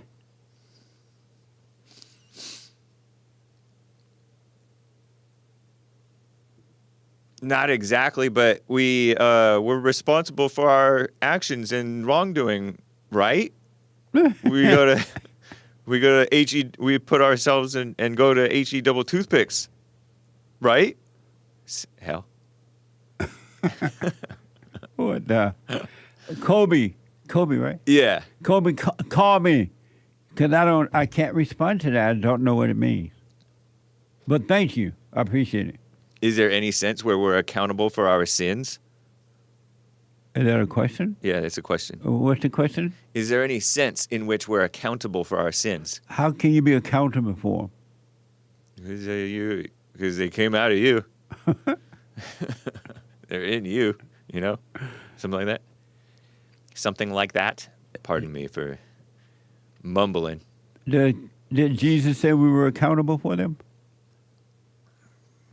I don't know. Did the Bible say we were accountable for them? I don't know if it uses that word, but it does say stuff like, judgment. After it's appointed to man once to die, and after this judgment, something like that. Right, it's but in the Bible. Does it say we're accountable for them? Judgment sounds like accountable. You're being held accountable. Going to Alabama sounds accountable too. But that's not even in the Bible. The judgment is in the Bible. Maybe you need, it's better to call in Colby. Yeah, absolutely. Because I can only go so far with putting words in your mouth. Yeah. What a mess. Yeah. Okay. And thank you, guys. I do believe that is... Oh, no. Oh, whoa. It's me, Xenia. Hold your horses.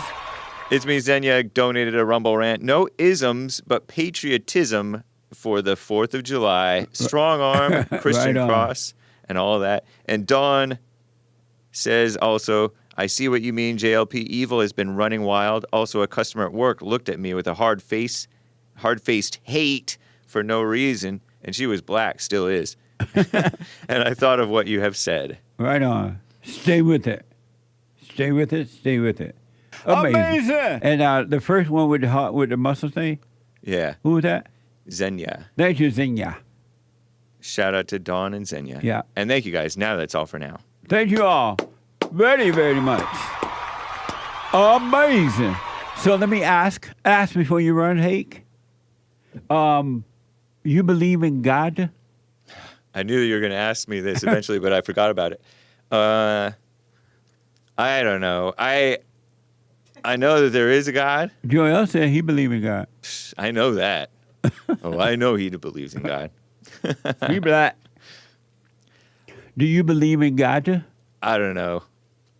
Because if I believed in God, then I feel like I would live God, But I don't think that I believe in God. I think that I think I just know about him. That type of thing. Do you believe in magic? I'm open. Do you believe in magic? No, not really. What? No. No. All right. Thank you, Hake. Yeah, thank you. I appreciate it. Let me go to Charlie, a first-time call out of Tennessee. Charlie, welcome to the show. You're on the air. Hey, Jesse, I apologize. I'm currently eating a chocolate chip cookie. But let me ask you a question. You guys sounds good to me. I'm seriously, I got to swallow real quick. You guys were talking about God, right? Yes. Right. You believe in God? Okay, Jesse, I'm a fan of yours. I've watched you. I've called in before. I like your outlook on things. Oh, You seem like a very... I thought you were a first-time caller. I called one other time. Oh, okay. He's not a first-time caller. Go ahead. So when you say God, you and I are having a conversation right now. You have your producer. You have people in your studio. Your co-host. You guys are having a conversation. Nobody can explain our existence. So who is God? God is God. Okay, so tell me, who is God? He is God. So you're not giving me a definition. So it's just okay. Who created the existence for you and I to be talking right now? Well, I was told that God did it. So you were told by whom? My mama. Okay, so could your mother be wrong? Well, she's probably right on this one. Do you believe in God, Charlie? Well, something is responsible for our existence. So do you believe in God? There's an entity responsible for our existence. Let me ask you a question. Do you believe in God? I believe that something is responsible for you and I talking right now. Do you believe in God? Would you describe God as the reason why you and I are talking? Charlie, do you believe in God? Okay. Something, you know what? You won't give me a direct answer. So you're probably going to hang up on me. You're not giving me a direct answer. Charlie, do you believe in God? I believe that something is responsible for our existence as human beings. And so do you believe in God? Would you describe God as an individual that's responsible for our... Charlie, call me again because I can't play right now. But call me again. Very interesting. I don't want to go back and forth, but call me next week, and even tomorrow. It's Open Line Friday. Let me go quickly to JAMEEL out of Canada. JAMEEL, welcome to the show. You're on the air. Hey, Jesse, how you doing, man? All is well. Good. I just wanted to answer the biblical question. Why do you attack back when someone attacks you? Yeah, you know what it is? It's I realized something. First of all, when somebody attacked me, one of the things that I realized is that they're not really attacking me at all. But whatever is in me is connecting with whatever is in them. And then I start judging myself immediately. Like, immediately I start judging myself. And one of the things that the thoughts start telling me... JAMEEL, yeah. But the question is, why do you attack back when you are attacked? I attack back when I'm attacked because I begin to judge myself immediately when I'm attacked, as though it's me being attacked specifically. Like that person actually believes that they hate me or whatever is attacking me. That's what I was trying to get to. Like whatever is happening outside of me, inside of that person, I start judging myself.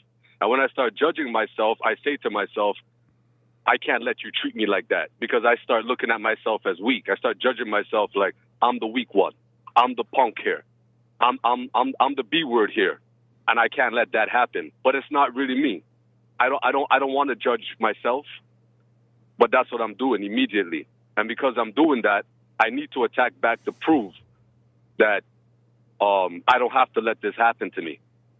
I don't have to let this happen to me. But very interesting, man. Well, you know why? You know what it is, Jesse? It's because of the silent prayer. I'll be honest with you. It's because of the silent prayer I realized that judgment has, me judging myself has caused me to lose everything that I thought I cared about. And when I say I thought I cared about it, everything that I thought I loved and cared about, I lost it because I was judging myself and I was lashing out. And when I lashed out, because people I thought, they were doing something to me or they were treating me a certain way, I realized they don't even realize what they're doing. Like, I'm watching, because of this silent prayer, I'm watching everything. It's like it never stops. Like, you say to do it at night and morning and night. It's like I'm watching everything. I'm seeing people break down in front of me, and I'm seeing that it's not them.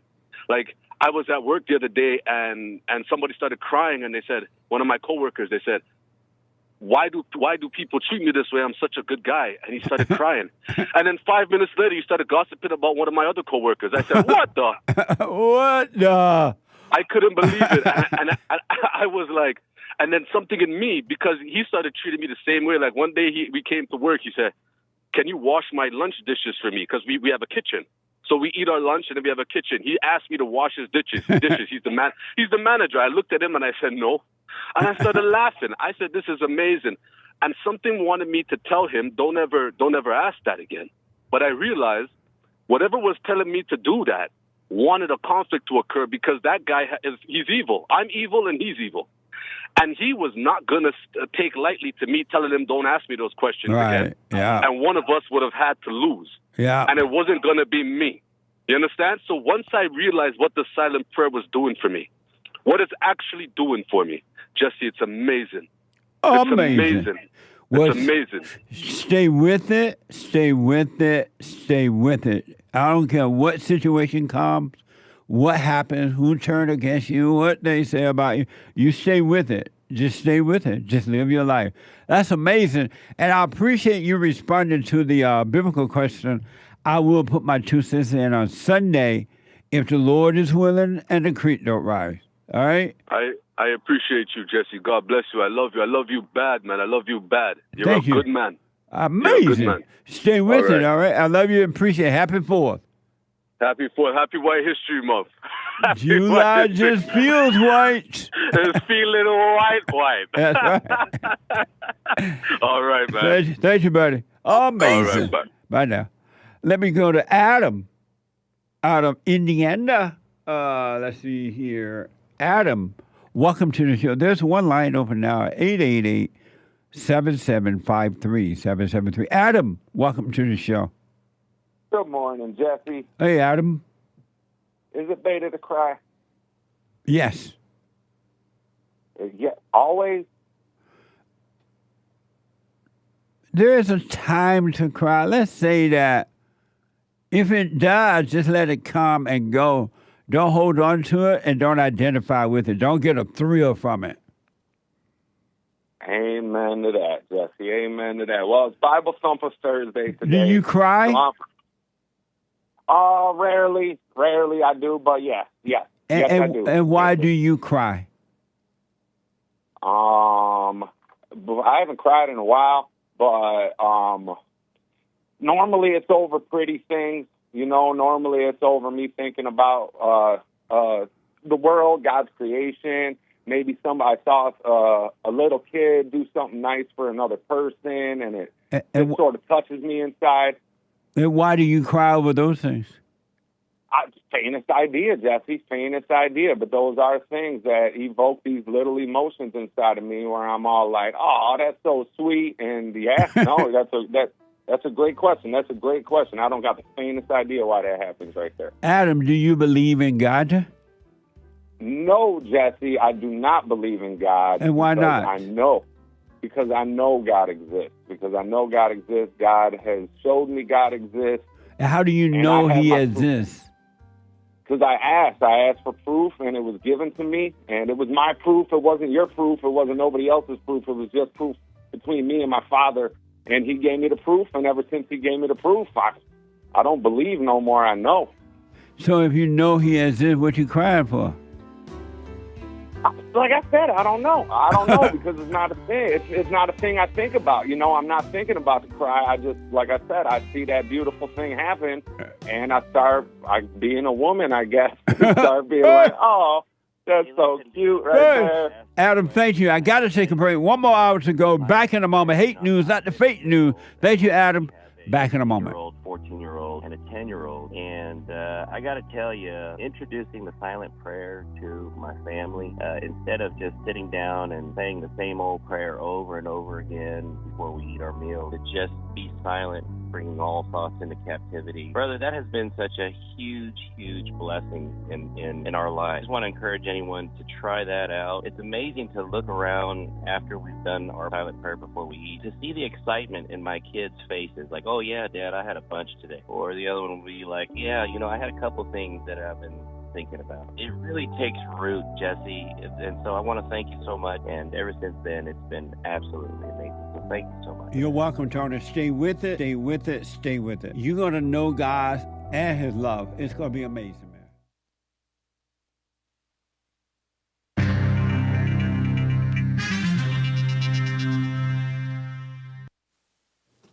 This is the end of hour 2 of the Jesse Lee Peterson Show. It is Bible Thumper Thursday, July 4th, the 4th of July, A.D. 2024. Continuing with the Declaration of Independence, portions of it, excerpts from it, from Hake News, instead of Hake News, not fake news. The founders complained about the King of England, of Great Britain. Quote, he has plundered our seas, ravaged our coasts, burnt our towns, destroyed the lives of our people. He is at this time transporting, this was from July 4th-ish, 1776, transporting large armies of, in the year of our Lord, by the way, A.D., large armies and foreign mercenaries to complete the works of death, desolation, and tyranny, already begun with circumstances of cruelty and perfidy, scarcely paralleled in the most barbarous ages, and totally unworthy of the head of a civilized nation, criticizing the King of England. He has constrained our fellow citizens taken captive on the high seas to bear arms against their country, to become executioners of their friends and brethren, or to fall themselves by their hands. He has excited domestic insurrectionists amongst us, and has endeavored to bring on the inhabitants of our frontiers, the merciless Indian savages, whose known rule of warfare is an indistinguished destruction of all ages, sexes, and conditions. The king was using the Indians, American Indians, against the Americans. Shameful. Continuing, in every stage of these oppressions, we have petitioned for redress in the most humble terms. Our repeated petitions have been answered only by repeated injury. A prince whose character is thus marked by every act which may define a tyrant is unfit to be the ruler of a free people. Nor have we been wanting in the attentions of our British brethren. We have warned them from time to time of attempts by their legislature to extend an unwarrantable jurisdiction over us. We have reminded them of the circumstances of our emigration and settlement here. We have appealed to their native justice and magnanimity, pardon me, and we have conjured them by the ties of our common kindred to disavow these usurpations, disavow the king. And we have, blah, blah, blah, which would have inevitably interrupted our connections and correspondence. What a mess. They too have been deaf to the voice of justice and consanguinity. That's the same blood, having the same blood.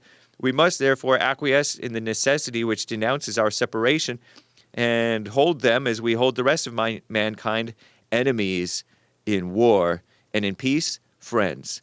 Man, the British brothers were enemies in war. We therefore, the representatives of the United States of America and the General Congress, assembled, appealing to the supreme judge of the world, that would be God, for the rectitude of our intentions, do in the name and by the authority of the good people of the colonies solemnly publish and declare that these united colonies are and of right ought to be free and independent states, that they are absolved from all allegiance to the British crown, and that all political connection between them and the state of Great Britain is and ought to be totally dissolved, and that as free and independent states, they have the full power to levy war, conclude peace, contract alliances, establish commerce, and to do all other acts and things which independent states may of right do. And for the support of this declaration with a firm reliance on the protection of divine providence, that would be God, we mutually pledge to each other our lives, our fortune, and sacred honor.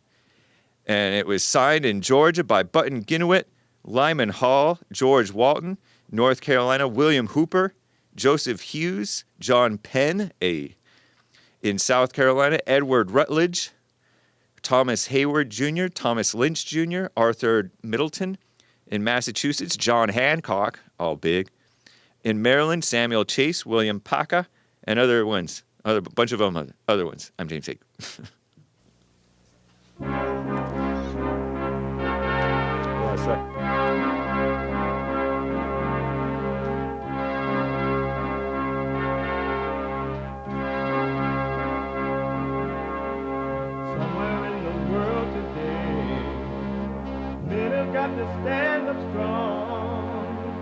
face the truth about themselves, to understand what went wrong. I know we can find a way. I know we can find a way. I know we can find a way to stand up, stand up, stand up.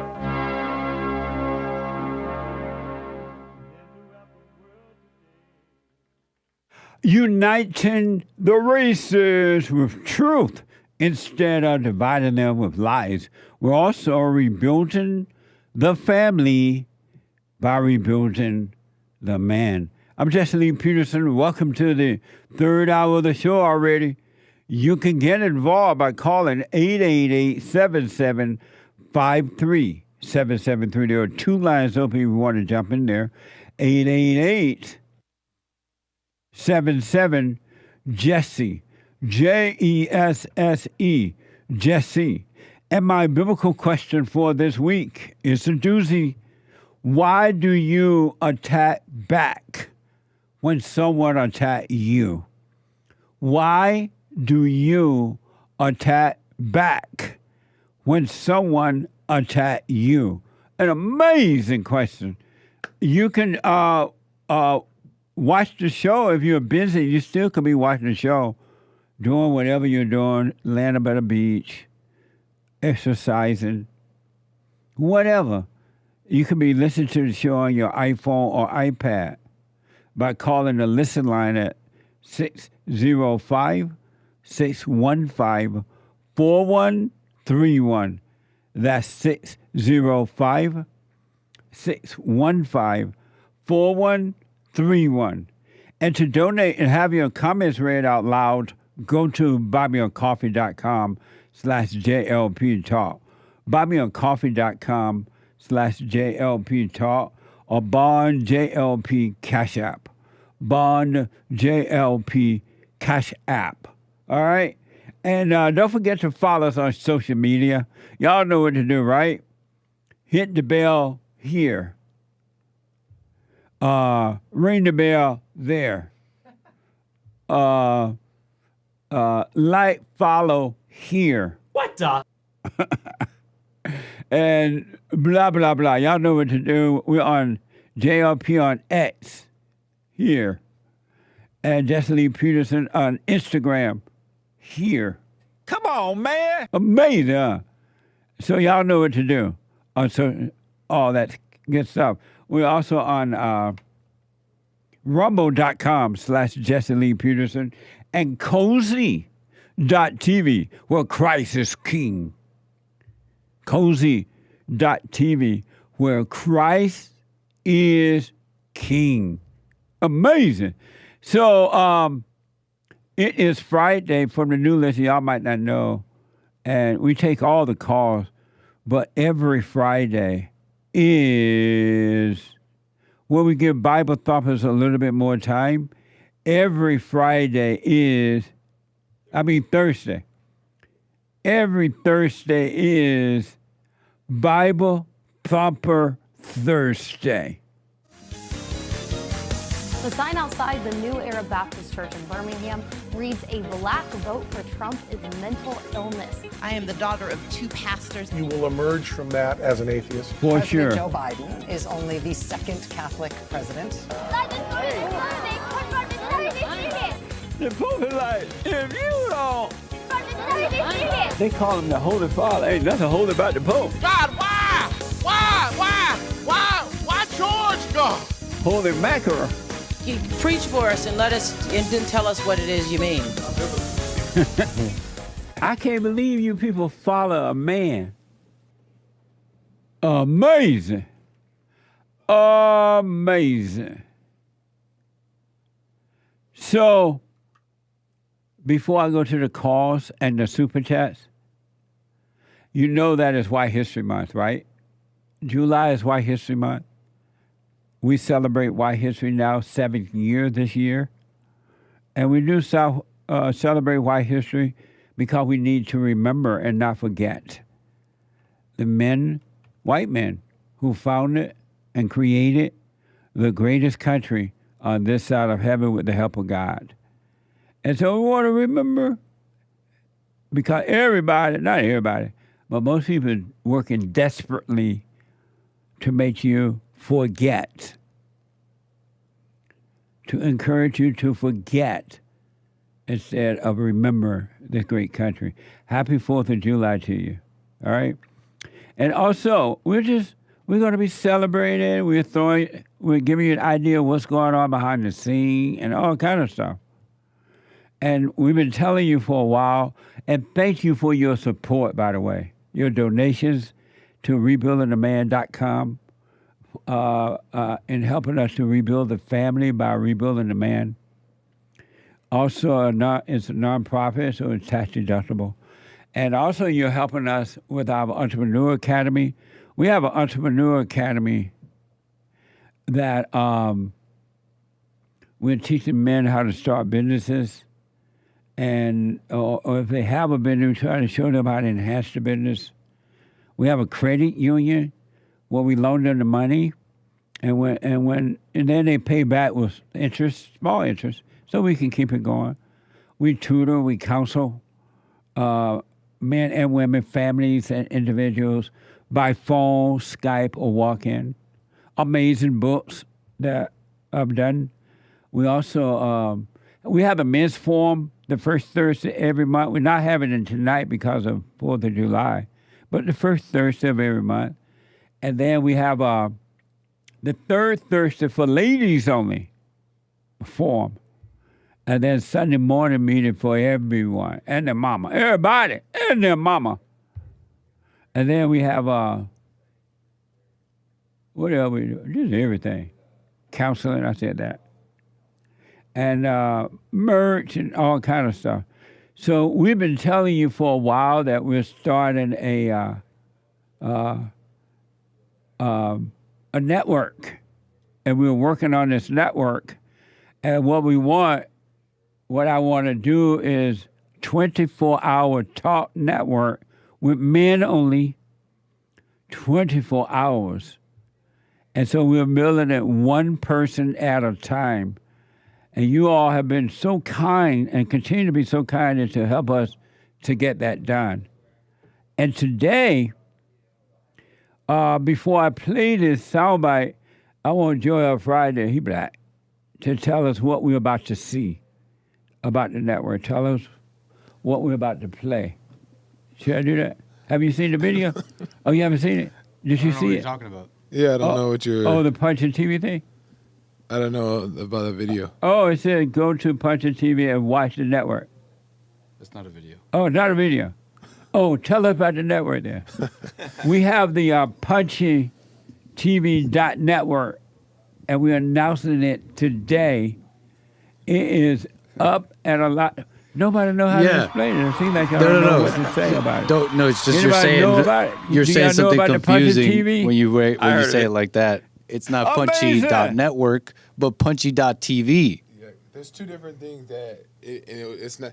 There's two different things, and you just weren't making it clear. So Punchy.tv, Nick is going to explain. I'll explain the YouTube channel. Oh, so okay. It's two different things. Sorry for I'm black. Sounds like y'all had a conversation without me. So what? Sounds like y'all had a conversation without me. Because I'm here to talk about Punchy.tv. And then Joel is talking about Punchie Network? Right. Oh, okay. Sorry, folks, I'm confused. But I'm not confused about Punchy.tv. You guys got to check out, can I talk about it? So, okay. There's a new home for the network. And, Jesse's talked about this network that he's building and about being independent, too.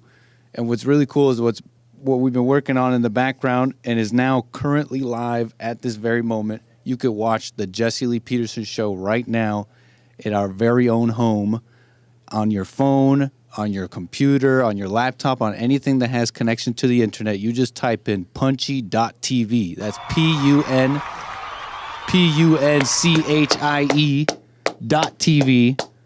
An amazing name. And go to punchy.tv and use it. Tell us what you think about it. Go into the top right corner, sign up, make an account, make a username, put your little picture if you'd like as well, and chat away in the chats and watch the shows. So right now we are on Punchy.net Punchie.tv network. Punchie.tv on any browser. Wow. I'm watching the Jesse Lee Peterson show on Punchie.tv on my phone right now. My grandmother and my grandmother and father would be proud.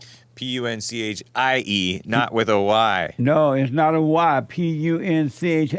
Punchie, the country way. Punchie.tv. Amazing. And thank you all. Y'all made that happen. Thank you so much. That's amazing. Sweet. This could really turn into anything, but what it is right now, at this very moment, it is for sure a home where you could watch all the shows and you could chat with each other, and we can keep tabs as well. As you sign up, we'll know who the people are that are supporting us. And so we're gonna be, when we do the shows now, we're gonna be on Punchie.network from now on. Of course. I mean Punchie.tv. Really? Of course. What the? And of course, you can watch where you'd like on YouTube and all that as well. We're trying to grow those platforms the way we are, as we always are, as we always were. Because what's amazing about that is that we're just there to, grow the platforms and reach new people. But if you want to support us and never lose us, you want to definitely save Punchie.tv. Right on. What the? Sweet. And Joe, tell her what you're supposed to be telling us. So also now, instead of the JLP network where people go to subscribe on YouTube and follow on Instagram, that is also now turning over to Punchie TV. So you guys can go subscribe and follow Punchie TV now. And we're also going to be releasing special episodes that are not seen live. So you guys want to make sure you guys go subscribe and check that out. We got some good stuff coming. So Punchie TV on YouTube and on Instagram is no longer JLP Network. Back off the mic a little bit, please. It's no longer JLP Network. It is Punchie TV on YouTube and on Instagram. Amazing. Yeah. And Joel, Fridays on Punchie.tv every day except Friday at 11 a.m. Pacific time. The American Anchor Babies on Punchie.tv every day at 12 except for Friday at 4 p.m. Pacific time. And the Hake Report is on Punchie.tv every day, Monday through Friday from 9 to 11 a.m. Pacific time. That is amazing. And they're not able to see the little changes we're making in the studio here, right? They can see it. Could you the side view? Huh? They can see like a hint of. There you go. We're sitting on a couch now. Yeah, if you notice everybody's sitting on a couch. And so you can fit. You can kind of fit three of us, and it's not as that awkward. And we're still working on that too. Let me see you, Joel. Nick. There go Nick. There go Joel. After a while, we're showing you the side view so you get an idea of what we're doing. And we're not done yet. Sweet. We're still working on it. Yeah. Amazing. What do you got to say about all this, Hake? Fun. Nice, huh? Yeah. That's it? For now. I'll believe it when I see that Joel goes live on it. What do you mean? Well, I'll talk to him later. Oh. I'm lost. What do you got to say about all this, Anchor Baby? I'm just glad I'm glad it's here. I'm glad we have a place where we could put everything. This will turn my dreams, not just far in the future plans. I'm talking about much closer. Yeah. For what I've thought about this platform is at the very least, a true archive of everything. Where you can there's so much missing on the Jesse Lee Peterson channel that we have to take down. Yeah. There's a lot missing around everywhere. True archive of literally every Fallen State episode, every Jesse Lee Peterson show, the GLC stuff, the old stuff, in a place where everybody can search it. I think in a way we could even give back to the people and we could work on this together, help us with this, support us with this, so that we could give something back to you that you guys could use. A true archive of everything we've done. Oh, that's another thing I forgot, the FallenState.tv, when I was talking about all the things we're doing with your help. Thank you all for that. That's amazing. And what? What do you guys say about all this? I like it. I love the change. I love that we can fit more people here. I think it gives it a new look. And it's perfect timing with the release of Punchie.tv. So amazing. We have our own network now. White History Month. People are White already History signing Month. up. Be patient with your emails. You're supposed to get a sign up email. You go up to the top right corner. You sign up, and you got to be a little patient while these servers spin up and all that, and send you your confirmation email. Because a lot of people are going to start emailing me saying, "Hey Nick, I haven't got my confirmation email." Be a little patient. It's new. It's the first day. It's like the Obamacare website, maybe. But don't hesitate to reach out. Well, the stuff on there is working, and just reach out with any comments. It's PUNCHIE.TV, not punching with a Y, but with an E. PUNCHIE.TV. Amazing. Joel, Amazing. before we run here, Yeah. Do you believe in God? I knew this was going. Yes, I believe in God. And why? Why? Because I see what He's done in my life. I see Him within me, and I just see it to be true. I don't know how else to explain it. I feel like there's some type of punch. Like Punchie TV? No pun intended. Like Punchie TV? Right. There's some type of. But yeah, I believe in What do you God. mean like that? Like a punchline. Yeah, like a punchline. Like there's some type of like secret message here that I'm missing. No, you're gonna be like, no, you don't believe, you know God, and then everybody That's not sits what up I'm gonna here say. looking silly. I'm just asking. What Nick, you believe in God? I don't know. Who's that? My baby, come home tomorrow. Yeah, I believe in God. Is it still gonna be tomorrow? When you put it like that, no. I'm not sure. You're not sure? No, because belief in this God is like, okay, so I'm telling you, I believe. I'm telling you, I believe in this like perfect Father, this perfect being that I've heard about, this perfect. See, I don't even know how to describe this. So what the heck do I believe in? Like, so you don't anyways, believe in here's God? the reason. To summarize, here's the only important thought in my mind. Your girlfriend is watching regarding this conversation is that maybe my life doesn't necessarily reflect someone who believes in God. So that's kind of what's stopping me from saying yes. So, do you believe in God? No. Okay. Hake, do you Yeah. believe in God? Yeah. And why? I mean, I was raised believing in God, quote unquote, and everything kind of confirms God. Like life seems to confirm God. How does life confirm God? That it comes from God. How does that? How? How you know? How is life confirming that? Are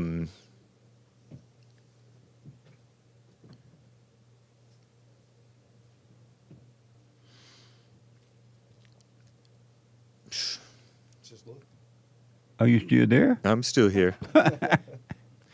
I went over there for a bit. What you doing over there when we need you over here? You got me blushing now. That's proof of God. The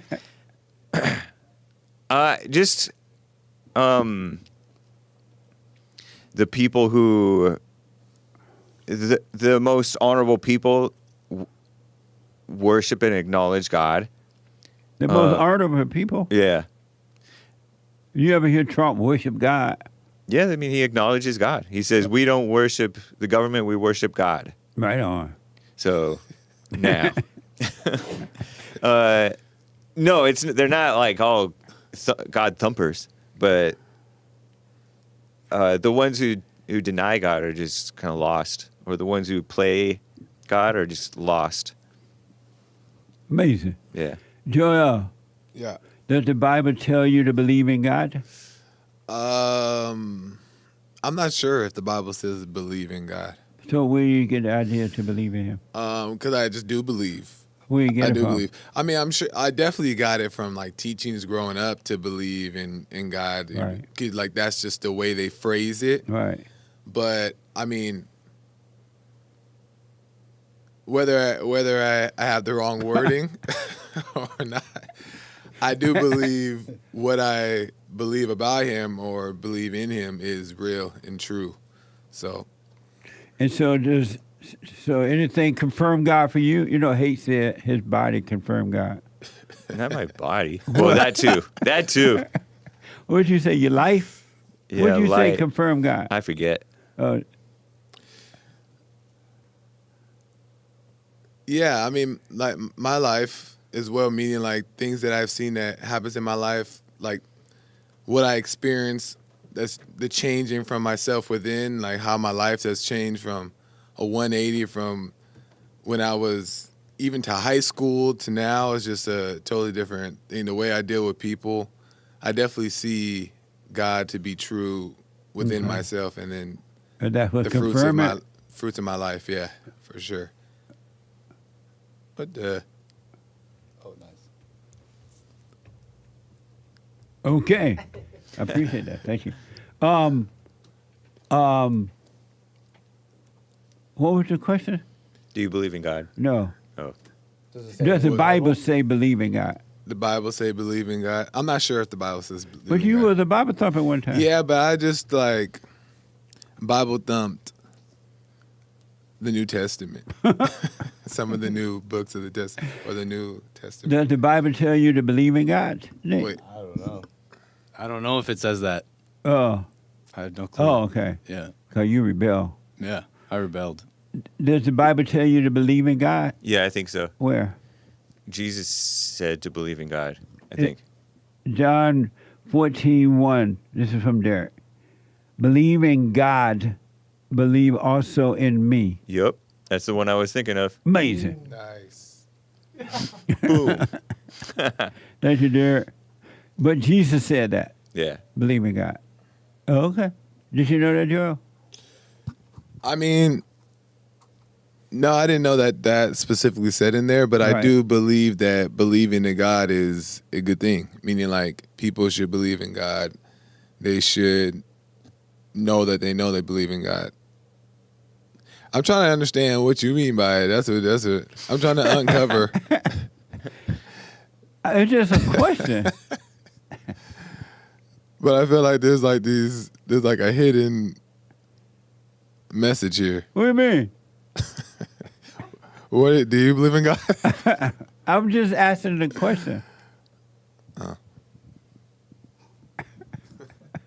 It's a funny question because it's kind of feels exposing. Are you afraid not to believe in God? It feels exposed in what way? It feels exposing because people are like, we're shallow. I'm shallow.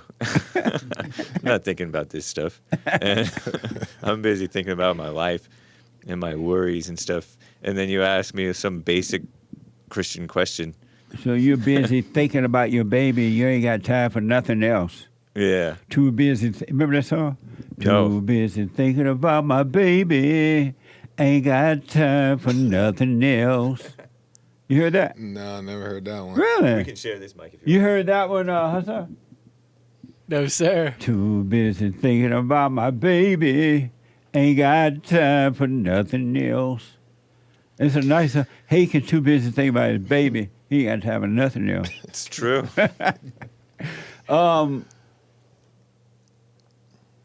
Is that it? I think that's it. Okay. Thank you. You're experts. Yeah, the experts. These are the experts still on the show.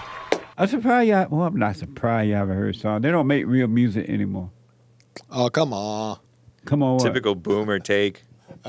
Come on, man. Too busy thinking about my baby. Ain't got time for nothing else.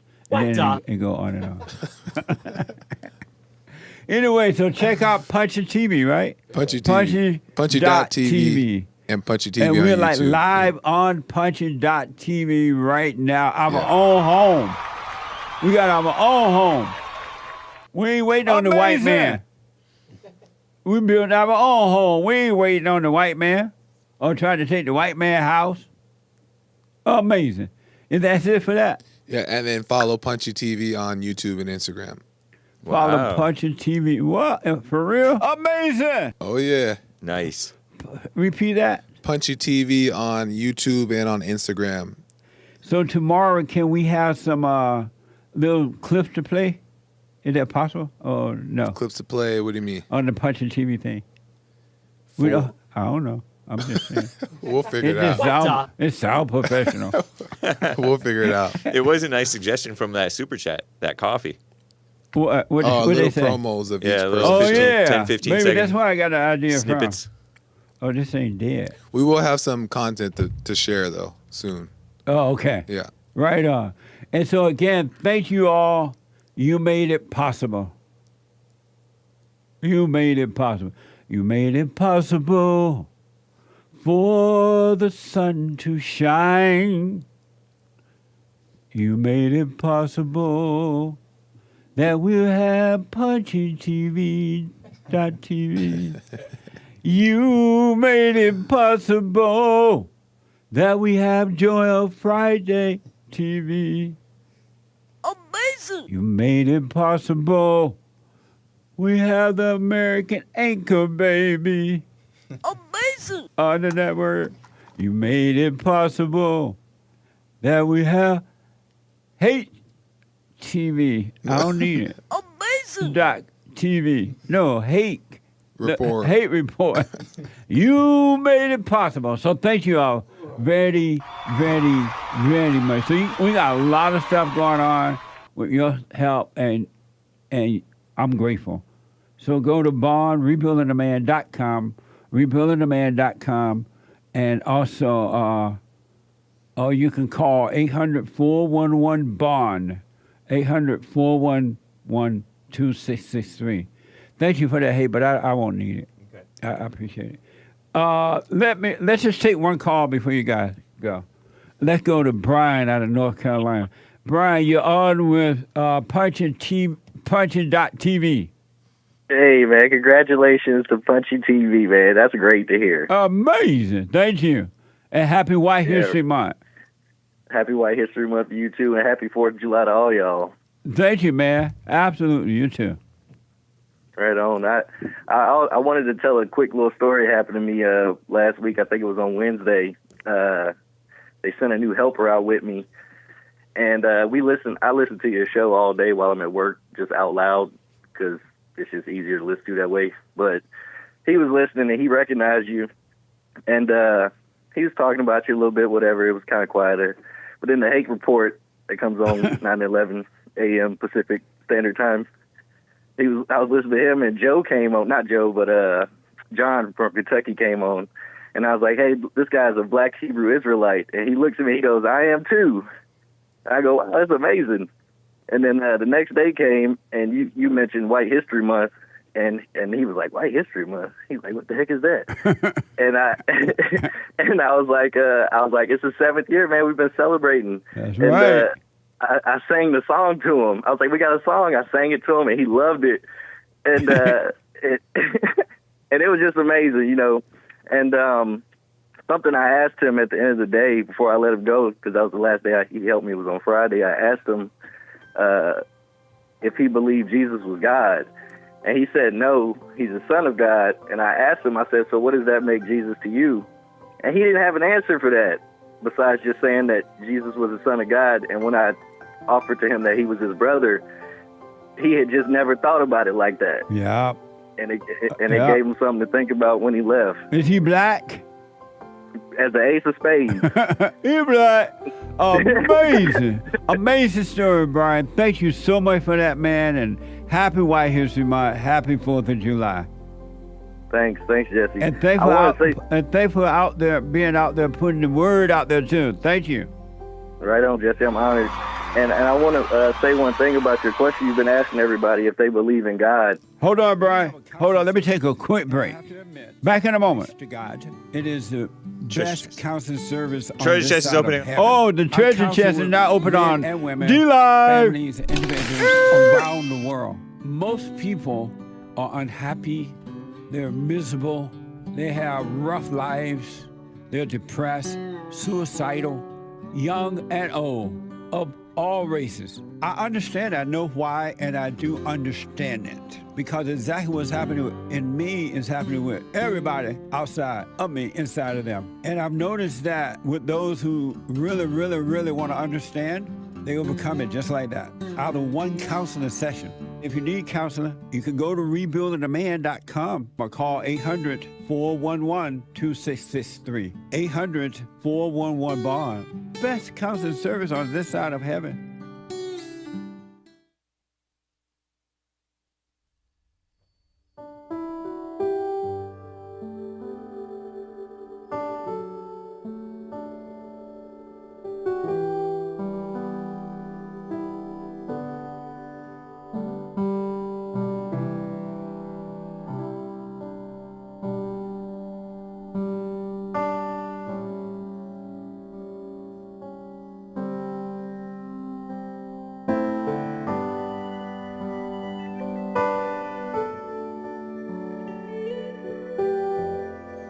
All right, folks, welcome back. 888-775-3773.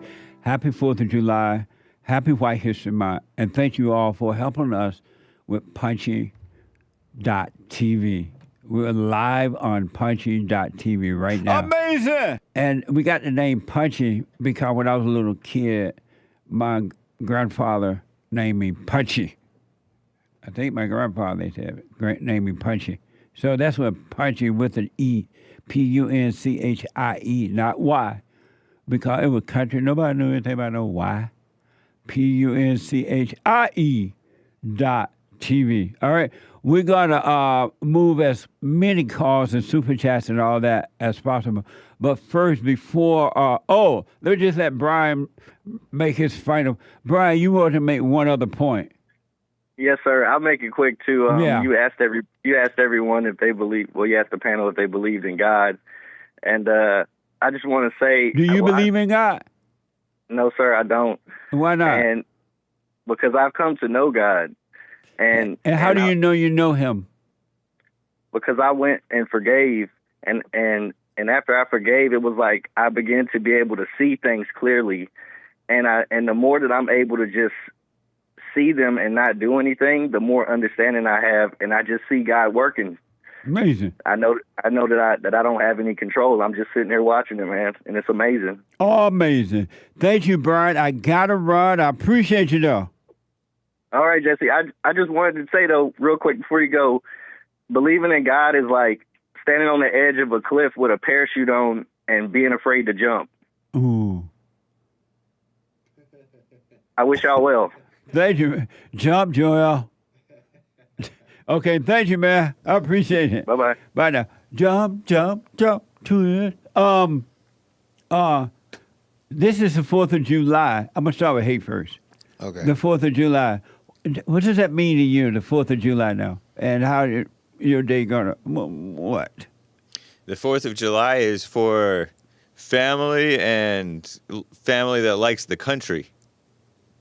Because I get together with family all the time, right. Ever since childhood. Yeah. We would fire off fireworks and do like little fireworks and have hot dogs, homemade ice cream, and stuff like that. And it's cool. Right on. Yeah. Amazing. I like homemade ice cream, too. Oh, yeah. It's so good.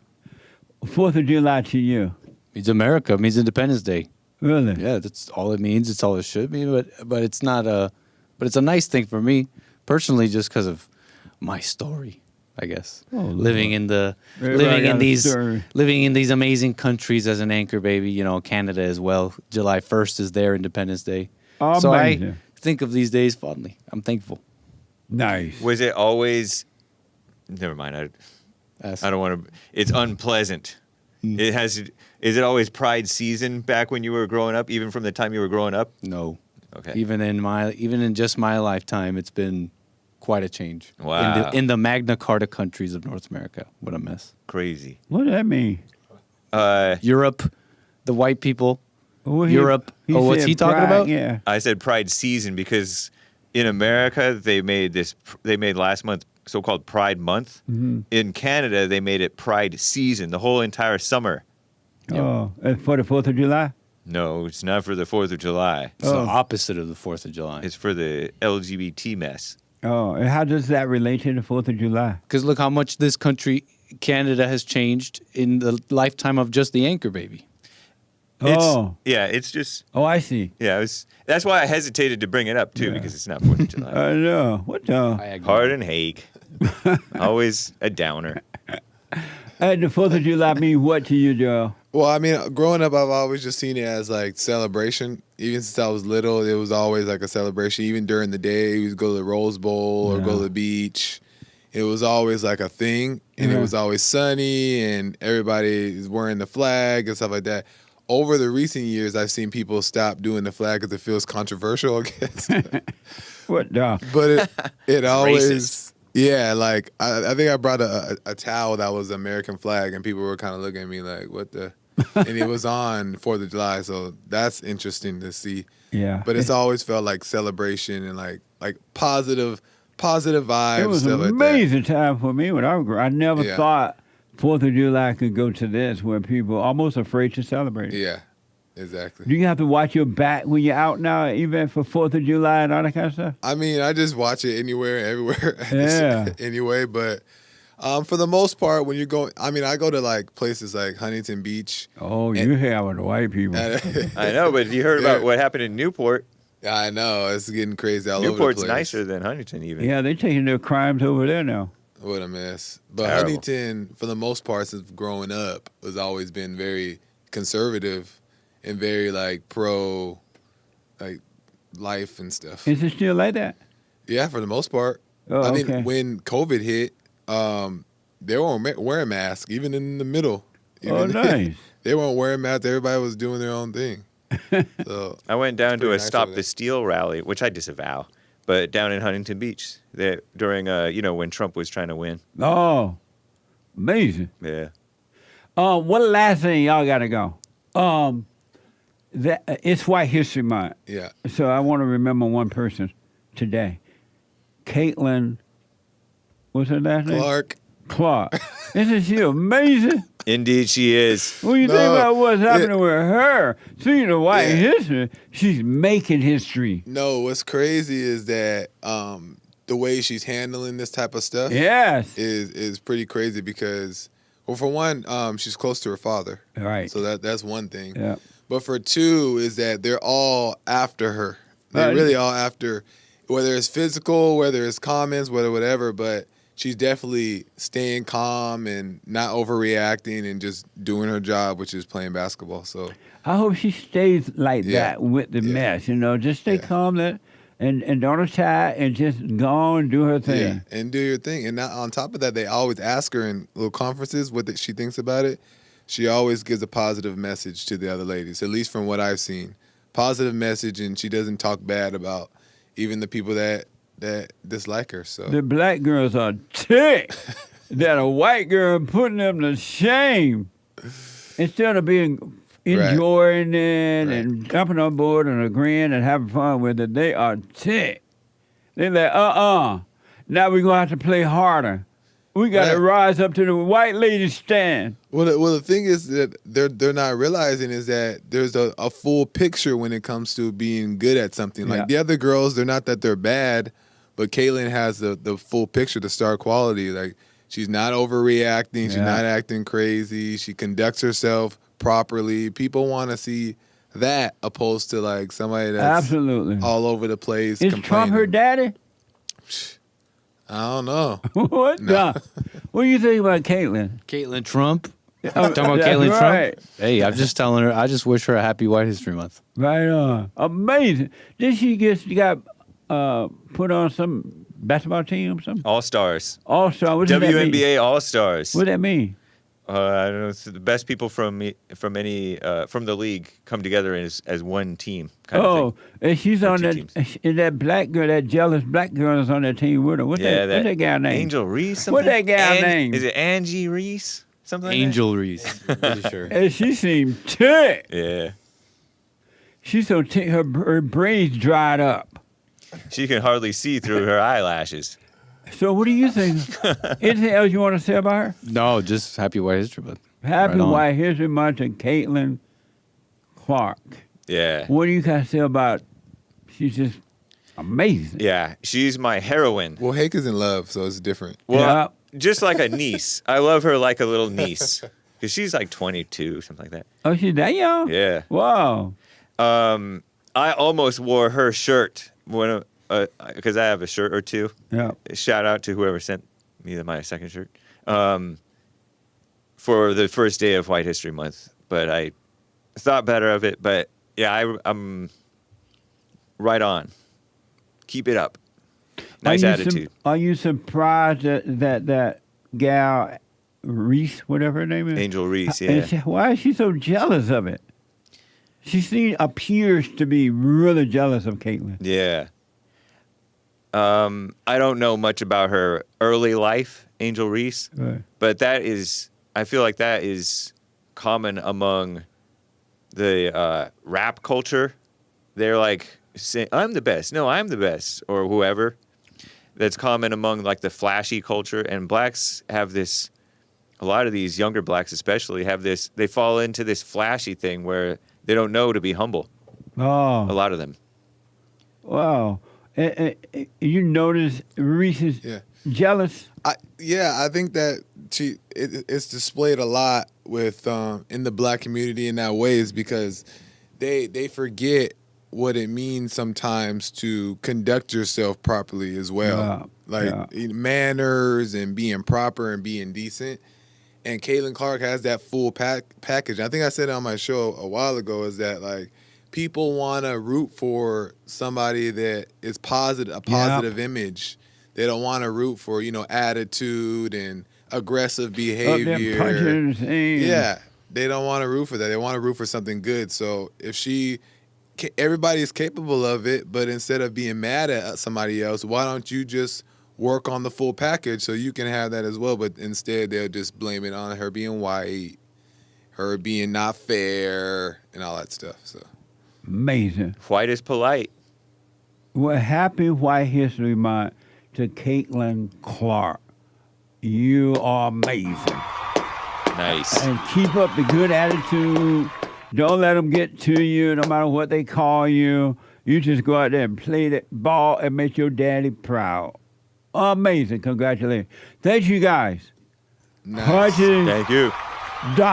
.TV, Punchie. Thank you all. Let me go to Seth out of West Virginia.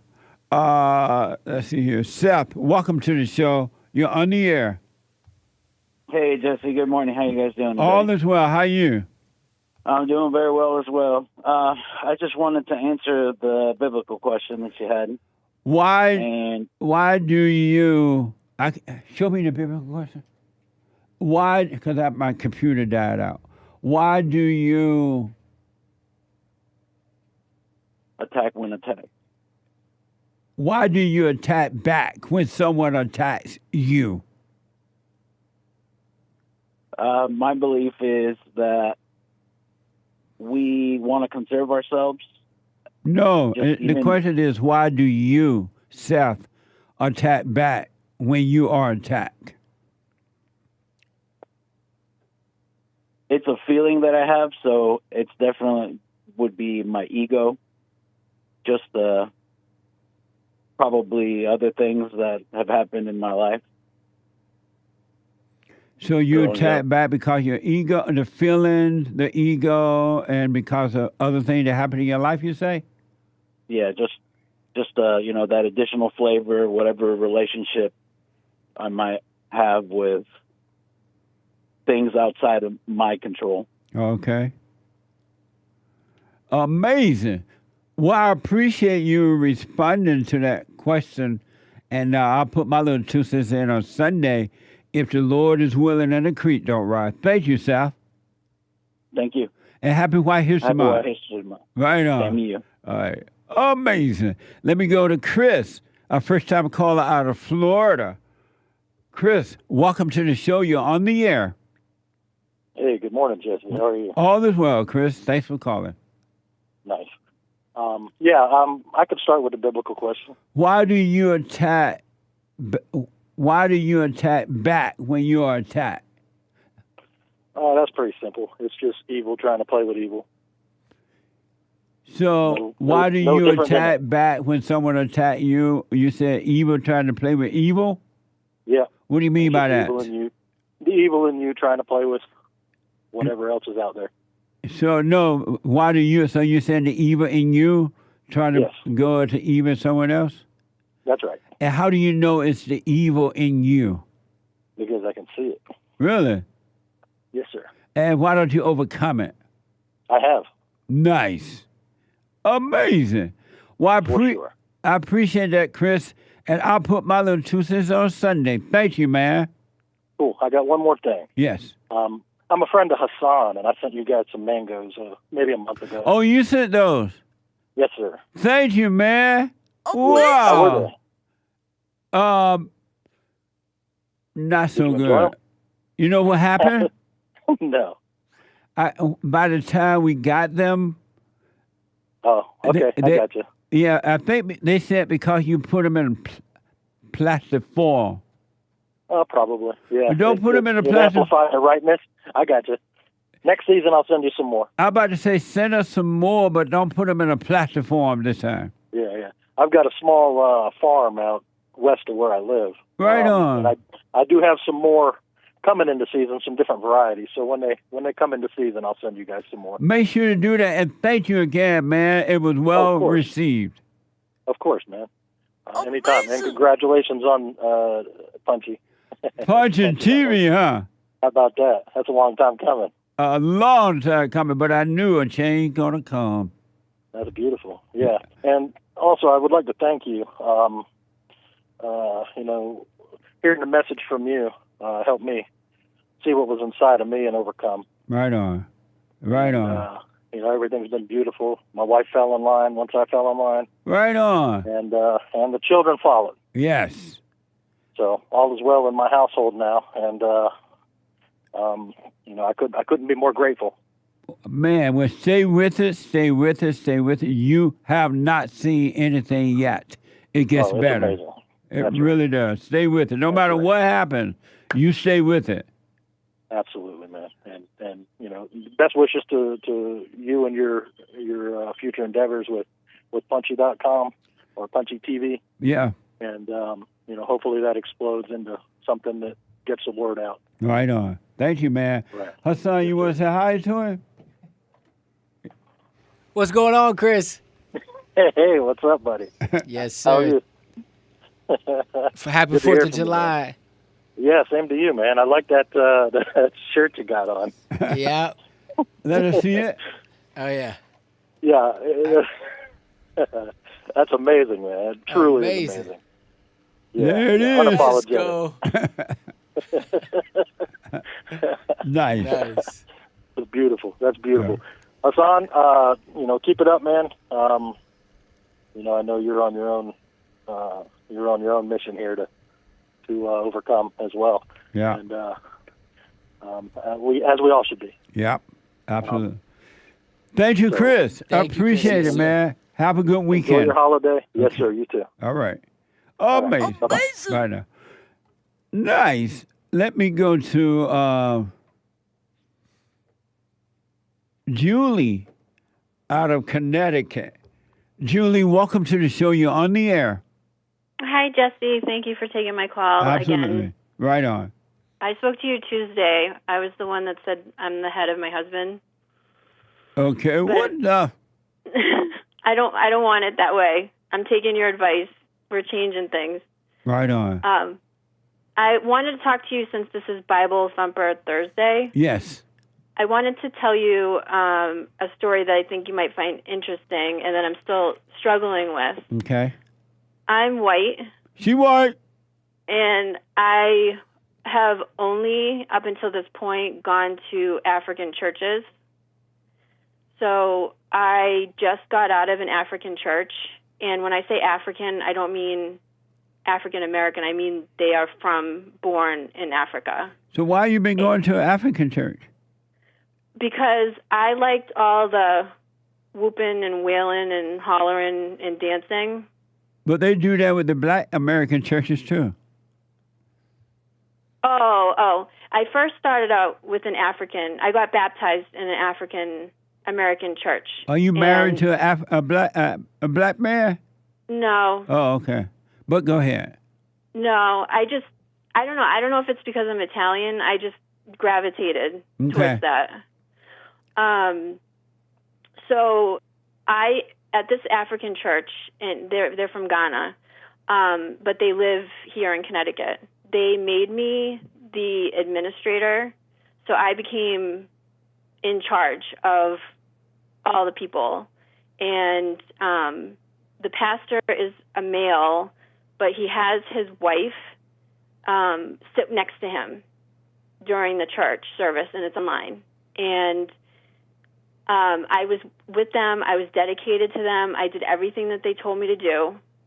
And I got no pay.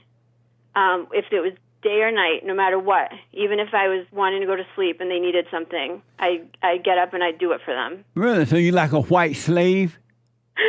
Well, now that I'm listening to you, I didn't know that at the time, what was going on. So you a white slave and didn't know it, and they're from Ghana? What the? Yeah.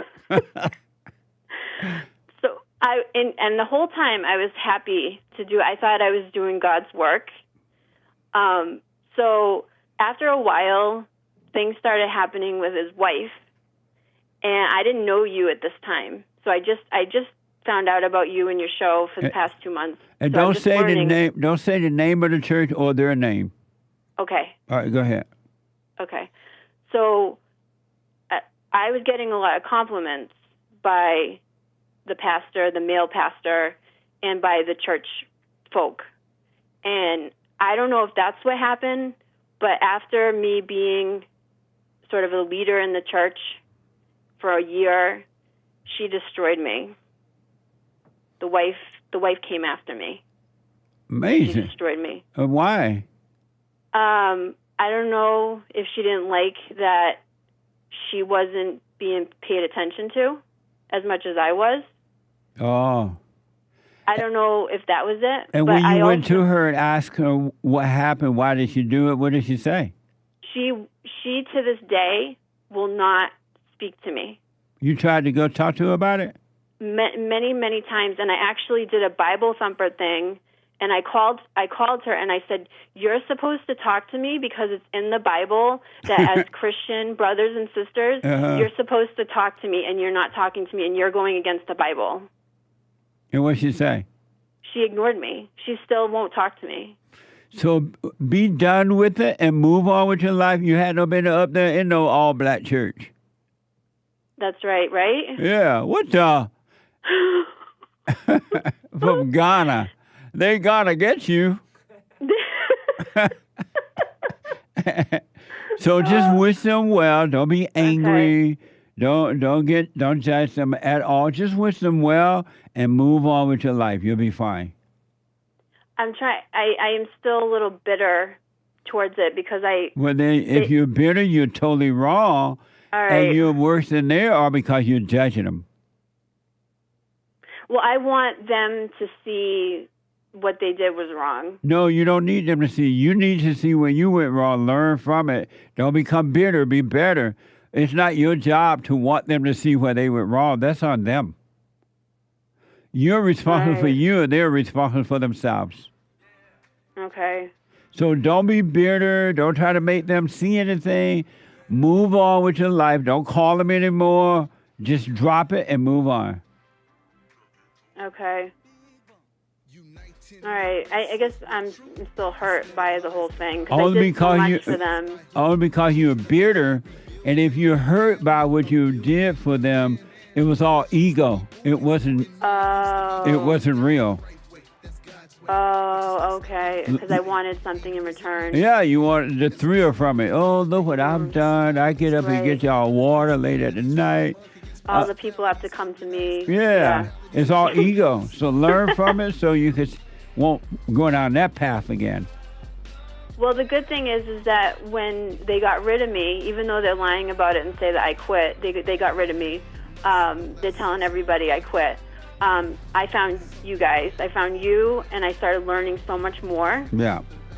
and but I don't feel be grateful for that. right on. But don't be bitter now. Don't judge them. Don't say bad things about them or anything. Okay. You be grateful and you move forward, and God is with you. All right. Thank you, Jesse. But do not call her anymore, or him, or anyone. Whatever they saying for the reason you got fired or whatever, that's on them. Don't try to prove anything. You just wish them well and move forward in your life. It's going to be amazing. All right. Thank you so much. All right? Yeah. All right. Happy White History Month. Yeah, you too. Thank you. All right. Thank you. All right. Bye. Super chat. Super chats. Colby bought another coffee saying, sorry for my unclear question earlier about accountable for sin. Right. I'm white with a GED. Thank you. Amazing. 5 coffees from the key. But what about you? He asked. Who do you say I am? Matthew 16:15. Congratulations on the new home. Thanks for inviting us over. Various emojis. Punchie.tv. Amazing. Thank you. Thank you. Tim, 3 coffees. Hi all. Hope all is well. Happy White History Month. Thanks, JLP, for delivering it to us, and enjoy the 4th of July. Right on. You too. Thank you, and thanks for your help. Tim, biblical question answer. Why do you attack back when people attack you? Yes. I feel weak and fight the weakness for justice and dominance. But then I feel weak and foolish after. So much irony. Amazing. Deep. I'll put my 2 cents in on Sunday. Thank you. P.S. James, according to Google, South Sudan was formed 2011. You must be older than that. Alpha James. See there? What the? Shimshon bought 5 coffees. Hake, you can say you're older than the state of Montenegro. Established May 2006. Sending love from the Sea of Galilee. Amazing. Nice. Thank you. Pastor Chatelet said, because that which is known about God is evident within them, for God made it evident to them. Since the creation of the world, his invisible attributes have been clearly perceived, understood from what has been made. Amazing. Thank you, sir. Shout out to the top contributors on D-Live, Evgeny Crosby, GMD Jim, Guy on something I forget, and others on the D-Live crew, including Games for Rec, Guy on a Buffalo. And thank you, guys. I do believe that may be all for now. Amazing. Thank you all. No, I'm glad we got them in. What the? Happy White History Month. Happy 4th of July, which is part of White History Month. Watch your backs. Be safe, all right? I'll see you tomorrow. The Lord is willing and the creek don't rise. Open Live Friday, the Hake Report coming up now. After the Hake Report, JLP Friday TV. After that, the American Anchor Baby. And check out Punchie.tv. Bye. So, here's what I recommend. I invite you to download my silent prayer. And I want you to start doing it. You just download it, get the points of how to do it. And then after a while, you just do it on your own. It's going to point you in the right direction that your life will be returned to you from God. He will give you your life back, because anyone and all people who has anger, they're not themselves. You are the person that you are angry at. That's why it's so important to get to know yourself so that you can see who you're angry at. And if you're doing the hooping and hollering prayers and things like that, some people get up, oh, praise the Lord, hoop and holler, bless my mama, bless my daddy. Continue to do it. Do both. You will see if you want to stay with the hooping and hollering, or do you want to be still and know God. So my gift to you, no charge, at rebuildingtheman.com/church.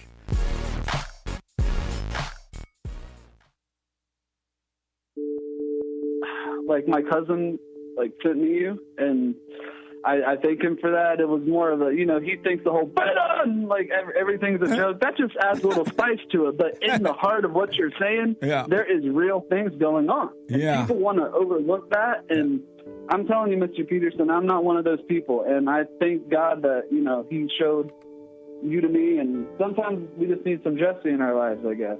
I wish we had more brothers like you. We need more brothers like you. Just because we don't have most guys that can, lead black people into the right direction. And I thank you for that, because a lot of people will be like, man, it's still going on. It's racism. Yeah. And I try to tell them, watch his show. Listen to this brother. He's telling the truth. Take no thought about tomorrow. Yesterday doesn't exist. And you're going to see, man, God is with us, and all is well.